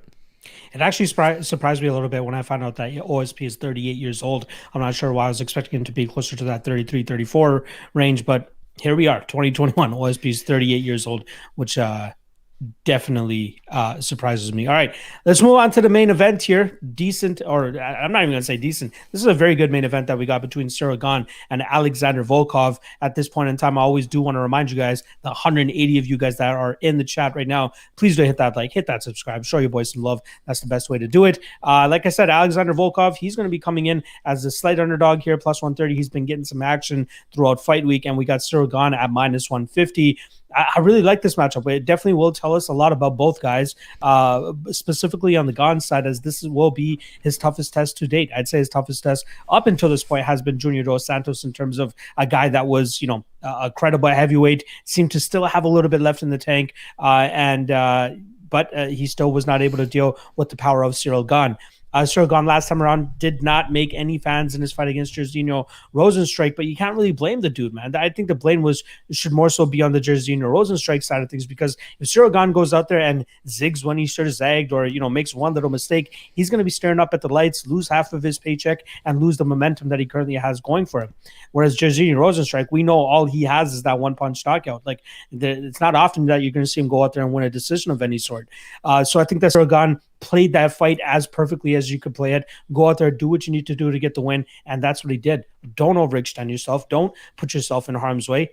Go out there and beat the guy the way that you can. Here against Volkov, he can take a little bit more chances, right? Volkov's not a crazy one-punch knockout kind of guy, or one-kick knockout kind of guy, so I think that he'll have more success in terms of showing more parts of his game, and I think the ultimate difference maker in this fight is going to be the speed. I think that Gane is going to be a little bit too fast for Volkov to catch him here. I think that he'll be able to use his in and out movement to get the strikes off and then get back out. I do think that Volkov is a better technical striker here, don't get me wrong, but it's going to be hard to be hitting what you can't see. And I think that's what's going to be happening here with Gane being able to get in and out of the range. I think Gane has a slight reach advantage, but obviously the height isn't the advantage of Volkov. But again, Volkov is a big dude, and it's only been 2 fights now that we've seen him, pack on that muscle and pack on that mass that he's had. Historically speaking, he would be a guy that's in the high 240s, mid 250s, but his last 2 fights, he's coming right in at that 265-pound limit. He's clearly put on some weight, put on some muscle, whatever it may be, and it's helped him out against guys like Walt Harris and, the ghost of Alistair Overeem in 2021, but it's not going to help him against a guy like Ciyrl Gane here, who uses his speed to his advantage, and we can definitely see how slow Volkov is going to be once these guys start throwing down in the cage. And I think that Gane, if he wants to, he can. I don't think he has a crazy grappling advantage here, I do think he can land takedowns, but I don't think he's going to want to mess around in the guard of Volkov for too long. Like Volkov does have I believe he has a brown belt in jiu-jitsu. He is a little bit crafty off of his back at times. I don't see this being a Curtis Blades type of fight, but I do think that Gane's ability to mix up the fight, the whole MMA game, takedowns, clinch work, sticking and moving, that should allow him to put together a solid workflow to eventually get a judge's decision, which I think he's actually going to get. So I do like the overs in this fight. I think both guys are very durable. I think we'll see a safe approach from Ciyrl Gane here, and I'm going to be taking Gane to win this fight via decision. Even the overs here, I don't mind. Over 4.5 minus 120, don't mind that. Over 3.5 minus 140, don't mind that. Over 2.5 minus 190. Not bad either. I would take a shot on that too. But the ultimate prediction that I'm going to be giving you guys here is Gane by decision plus 200. That's my favorite spot in this fight. I think he goes out there and bats pretty much he might give up one round, but I think for the most part, he's going to go out there and outwork, outpace, and pretty much just beat Volkov by decision. Are you going to give some more credence here to Volkov, or are you on my side with the Gane thing? Yeah, I'm on the Gane side too. The one thing I will give Volkov is that you got to watch out with Volkov, man. You cannot overlook at one very specific thing, my friend. His career seems to be in a rut. It's good. You know, picks up some nice wins. The Fabricio Verdum fight. Man, that Derek Lewis fight. Talk about a heartbreaker. You know, gets back on the win track and Curtis Blades. You know, career high. I think it's a UFC heavyweight record. 14 takedowns. My God. And then Volkov sells his soul to the devil. And all of a sudden he's got a full back tat. And he's been a completely different dude since he got that back tat. Oh man, 265, big, rangy. You talked about the fact that it's like, oh, he doesn't really have the most power. It is translating now. That teep kick up the middle, he used that his entire career. And now you see it just like really taking a lot of effect on guys. Walt Harris is kind of soft to the body anyways, but I mean, just neutralize him, hurt him, put him over. Alistair Overeem, yeah, he's 41 years old. He's currently released from the promotion. His best days behind him, but it's like you go out there and you put a very nice beating on them. So on one hand, it's like, well, you fought two guys that are kind of washed, that it's not all that credible. But then that's the same argument you make against Gane. You know, well, he beat Junior Dos Santos, who then was released from the promotion, rightfully so. He's just not the same guy he used to be. But you said Ciyrl Gane didn't make any fans in that last fight, and that's where I disagree. I thought that was a great performance. It was a masterclass. Not the masses. Everybody. Yeah, but no, they should shit on Rosenstruck and Rosenstruck's inability to engage. But how is that? How is any of that Ciyrl Gane's fault? So again, when you look at the numbers, Ciyrl Gane land 102 significant strikes and 2 takedowns. What more did you want him to do? And you look at the round by round, he outstrikes him in all 5 rounds, right? Including 23-6 in round 2, 29-13 in round 3, 29-10 in round 4. How is this his problem? How is this his fault? You know what I saw? I saw a really fast jab. I saw a guy that was able to use his reach to every inch, which is something that's nice to see with bigger fighters. A lot of guys struggle with using that reach. He had a fast, accurate, snappy jab, good on the reach, good speed, 5 rounds, conserved himself really well, didn't make any bonehead mistakes. Kicking game, he landed 46 kicks in that fight. 46. I can't fathom kicking anything 46 times. I couldn't kick a pillow 46 times. Like this, and just absolutely blitzes him. So then I got really fascinated. My OCD probably kicked in, and I was just like, you know what?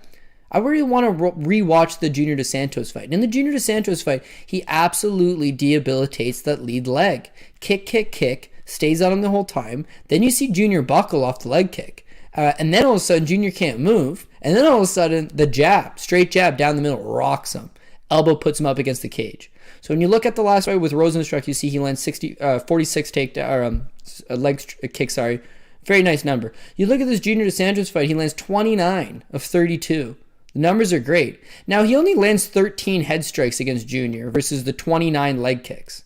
And in the Jairzinho Rosenstruck fight, he lands the 46 leg kicks versus only 33 strikes to the head. In both of these games, it's very, very centered around work that lead leg, stun him, stop him, and now they can't come at you. Rosenstruck can't explode with a big combination. His lead leg's done. Junior is now standing still, and he never moves his head to begin with, but now that he can't move his feet, he's a sitting duck, but I'm going to take away the leg. That's how he's going to get the job done here against Alexander Volkov. Volkov's got a shorter reach, but he's 6'7". He's got long legs. He's a guy that's a little bit flat-footed, and that lead leg is almost on parade for him every single time. So again, we know that Gane might have this game plan of going out there and working the leg, but would that be effective against a guy like Volkov? Well, we know he's tall. We know the legs are there. But this is very interesting. See, none of these guys are trying to kick his leg. Overeem's not trying to leg kick. Wall Harris isn't trying to leg kick. Curtis Blades, Greg Hardy, Derek Lewis. Who in that arsenal would you consider would have good leg kicks? But again, when you just look at the numbers, right? Overeem, just on leg kicks, through 5 of them, landed all 5 of them. Walt Harris, he only throws 4 of them, but he lands all 4 of them. And then Curtis Blades, a man who is not known to have a leg kicking game at all. He's a power wrestler. He goes 28 of 30 on the leg kicks. That leg's there all day. And so we keep talking about the jab, and maybe Ciyrl Gane can maybe mix in a little bit of cage control and the wrestling. I think he's going to chew the fuck out of his lead leg and immobilize him and then have success with all the other weapons. But it'll come with keeping Volkov off you. Because shout out to Hunterman if you're watching. He makes a good point. No one's ever actually put Gane on his back foot. So can he counter? Is that jab going to be effective if he's not moving forward? That's an interesting question. That I don't know because I haven't seen it yet. He's absolutely right. So Volkov is an aggressive guy, likes to move forward. How do we neutralize that? Well, we've got a small cage. So if he comes forward and he's over-aggressive, press him up against the cage, right? Use cage control. Try to mix in a few takedowns, but he's got good get-up game. But beyond that, it's just like, you know how you can keep him from advancing all the time? Chew at that lead leg. And I think that's what Gane's going to go for. So it could result in a late finish, but it's going to bank stuff prior to that. And so the over 3.5 minus 140, I like that. We know that Gane's not going to overexert himself. He's not going to take too many risks. And with Volkov, he's more of a volume guy than a quick finisher. He has finished a lot of guys, don't get me wrong, but they weren't quite the most durable going.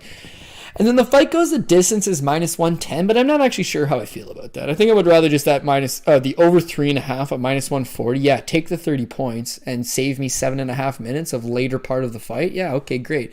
If Volkov's leg really is compromised, maybe Ciyrl makes it happen. If Cyrill's not quite ready for this level, then that's entirely possible. He's got, 8 pro fights, and he's headlining against Volkov. Like, tough spot. I agree. If he's not quite at this level, Volkov probably takes a little bit of while to get going on him. Over 3.5, sure. The fight goes the distance. Now that I'm looking at it on this page, I don't think I would pull the trigger there. So the official prop I have for this one is the over 3.5. Did you mention that Gane by decision? I could see it too. I could see it too. 200.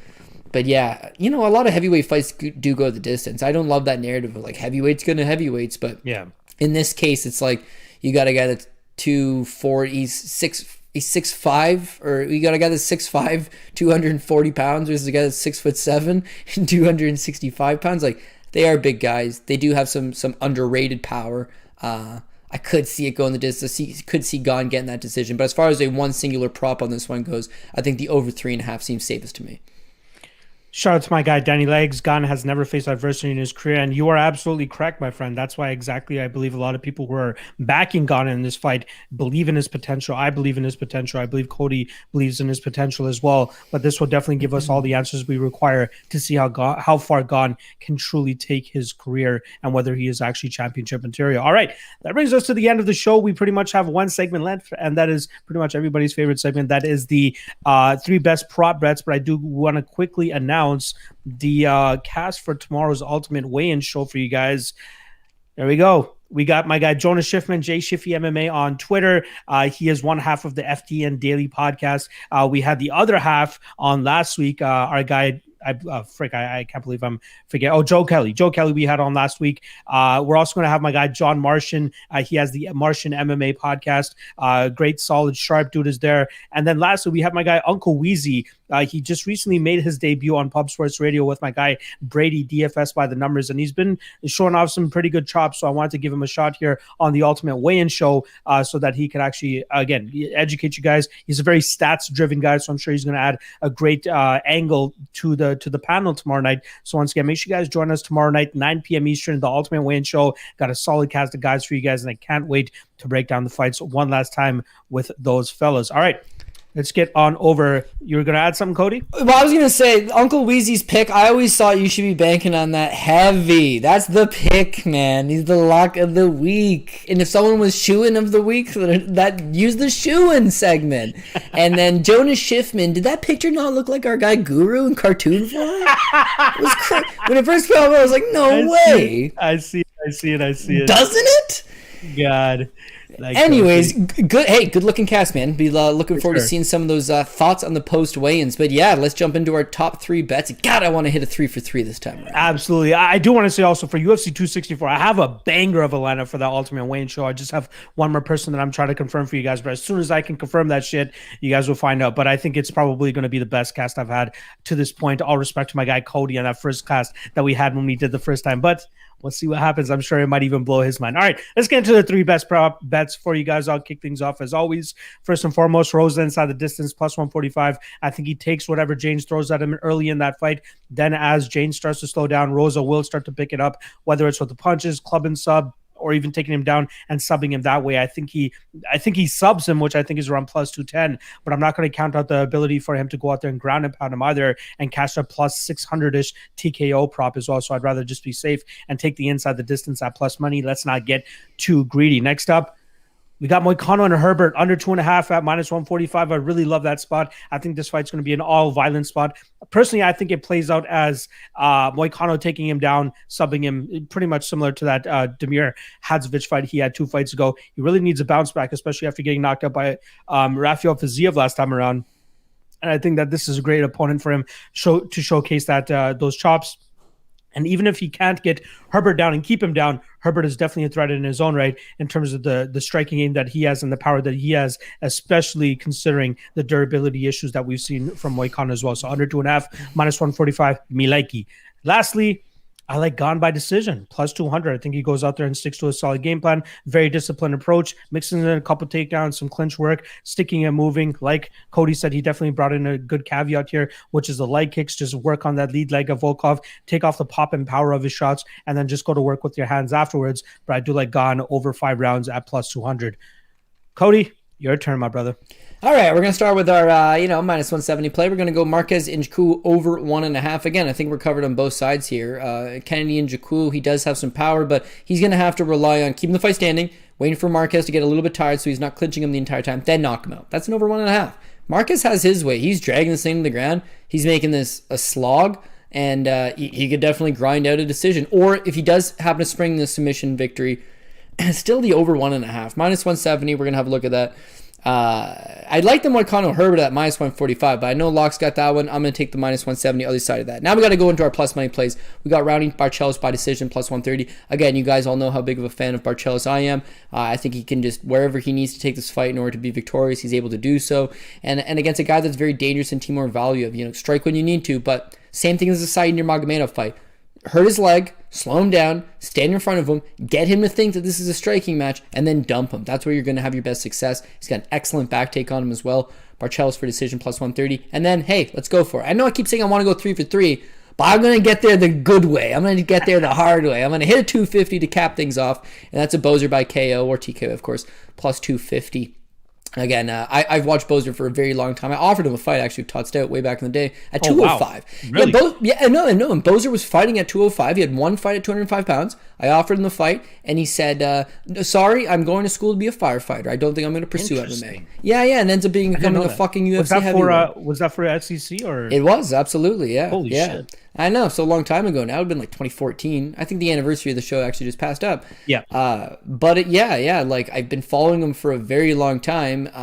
He's not a potent finisher, but styles do make fights. You have seen that he's coming a long way. He is the bigger, naturally set guy. And with OSP, it's a lot of narrative. He's 38. He's a 205 that's ballooned up a little bit. He's got these recurring injuries. He's a lot slower than he needs to be. He's coming off a loss to John Mahal Hill. And even though John Mahal Hill's a banger and a tough guy, he's still not a 250-pound man. So, like, Boser is going to have equal amount of power punching. And I really think that he's going to be able to use the leg kicks, slow this guy down, immobilize him. And that's when the chip on the shoulder is going to come out. That's when Boser is going to be like, you know what? I'm sick of getting robbed by the judges. I'm going to put some pressure on this guy and put him away. Latifi's second round, if Latifi's not able to bail out those desperation takedowns, do you think he was going to take 7 more minutes of that beating? No. The takedowns resulted in the fight hits the ground. Boser doesn't really have a game off his back. If OSP was to get him on his back, we would have a big problem. But just 205 guy against heavyweight, I don't quite see in it. So even though he's a decision guy, and I do agree with that assessment, I think that the power punching is going to be enough against a guy like OSP to take him out. And at plus 250, I'm willing to find out.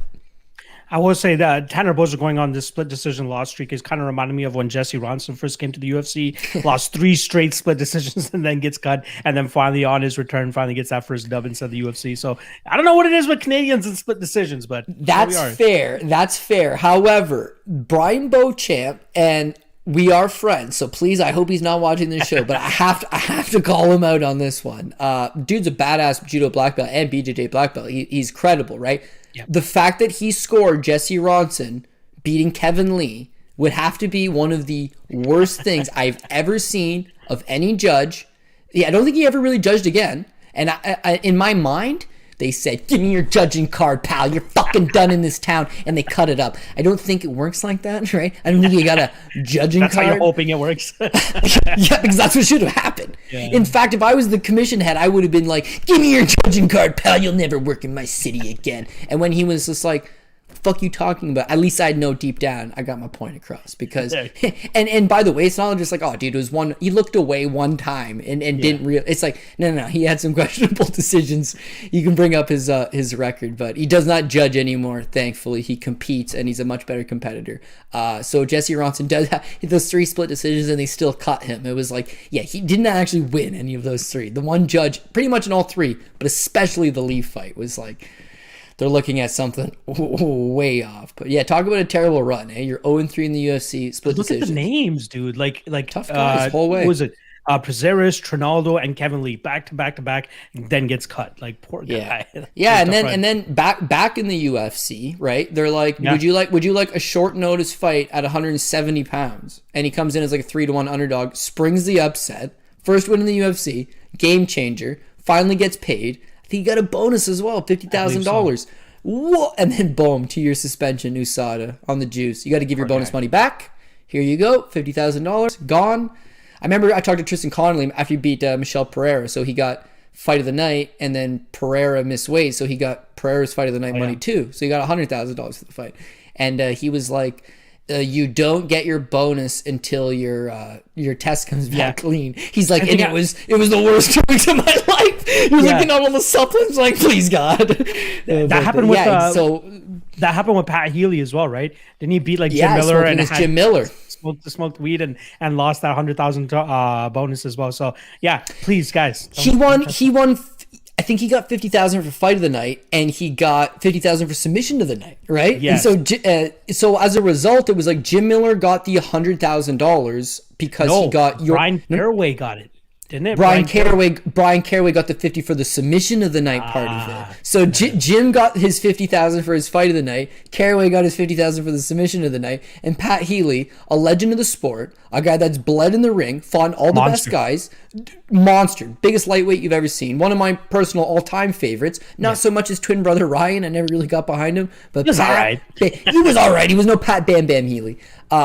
My guy, and that fucking ruined him, dude. That's a down payment on a house. That's like life-changing money. Absolutely. Because he smoked a little ganj. It was his debut, too. And then after that, they were like, "Oh, well, fight Khabib." It's like, what? Why are you doing dirty that one like was this? in Toronto, too, if I'm not so mistaken. Dirty. Why did they do my boy Pat Healy dirty like that? That sucks. All right, we'll wrap this thing up, Cody. I know you got a couple of things that you want to record after this, but I will quickly give you the platform here if you want to say anything on the way out, and then I'll wrap this thing up. Yeah, so basically, you guys know on Twitter at CJ Saftic. If you're not a person that's on Twitter, because I'm realizing now, not everybody wants to be on Twitter. No. Hit me up on YouTube. Go to YouTube, check out my channel at CJ MMA. I guess there's no at because we're not on Twitter anymore. So just CJ MMA. Pretty straightforward. And yeah, I'm like grinding to that 1,000 subscribers. That's the number I want to get to before I can start releasing some cool stuff, start making these shows look a little bit better, graphics and all that jazz. So if you're already subscribed, thank you so much. I really do appreciate the support. If you've never heard of it until just now, you've got a minute on your hand, why not go over there and hit subscribe? All the support, I do appreciate as always. And yeah, hopefully we get things going this week. I'd love to hit that 3 for 3. As far as last week goes, straight up picks, no good. Prop show did save us. This week I'm hoping to have good straight up picks and good props as well. Let's tie this entire weekend together. There you go. And if you guys want a little bit more ease in terms of subscribing to Cody's channel, link is in the description below. So make sure you guys hit that shit, then hit that subscribe. He's currently sitting at 824 subscribers. He is oh so close to that damn 1,000 mark. And I'm sure we can get him there hopefully by the end of July. I'm sure it'll be a lot sooner than that. He actually does have a Bellator 261 preview up and available for you guys right now. And then after this show, I believe he's going to be recording his PFL breakdown, and that should be up later this evening as well. So ton of content coming from CJ Saftic. So make sure you guys go check that out. On my end, I'm going to be busy as well. Tomorrow, I'm going to be doing a live weigh-in show as well as the weigh-ins are going down. Then at night, 9 p.m. Eastern, the Ultimate Weigh-In Show, like I said, with the cast that I have announced a little bit earlier in the show. And yeah, appreciate you guys always checking out the show, supporting as always. Appreciate the dono from my guy Tajik Bey, pretty much fueling the show over here. Yeah, good luck on your bets tomorrow, and we'll see you guys. Actually, no event next week. So we got a bye week next week, but we are back for UFC 264, big event, July 10th. Conor McGregor, Dustin Poirier 3, Wonderboy Thompson against Gilbert Burns. I can't wait for that card, and I can't wait to break it down with Cody from a props perspective. So we'll see you guys that following week for another edition of Propping You Up. All right, good luck on your bets this weekend, and we'll see you guys in 2 weeks.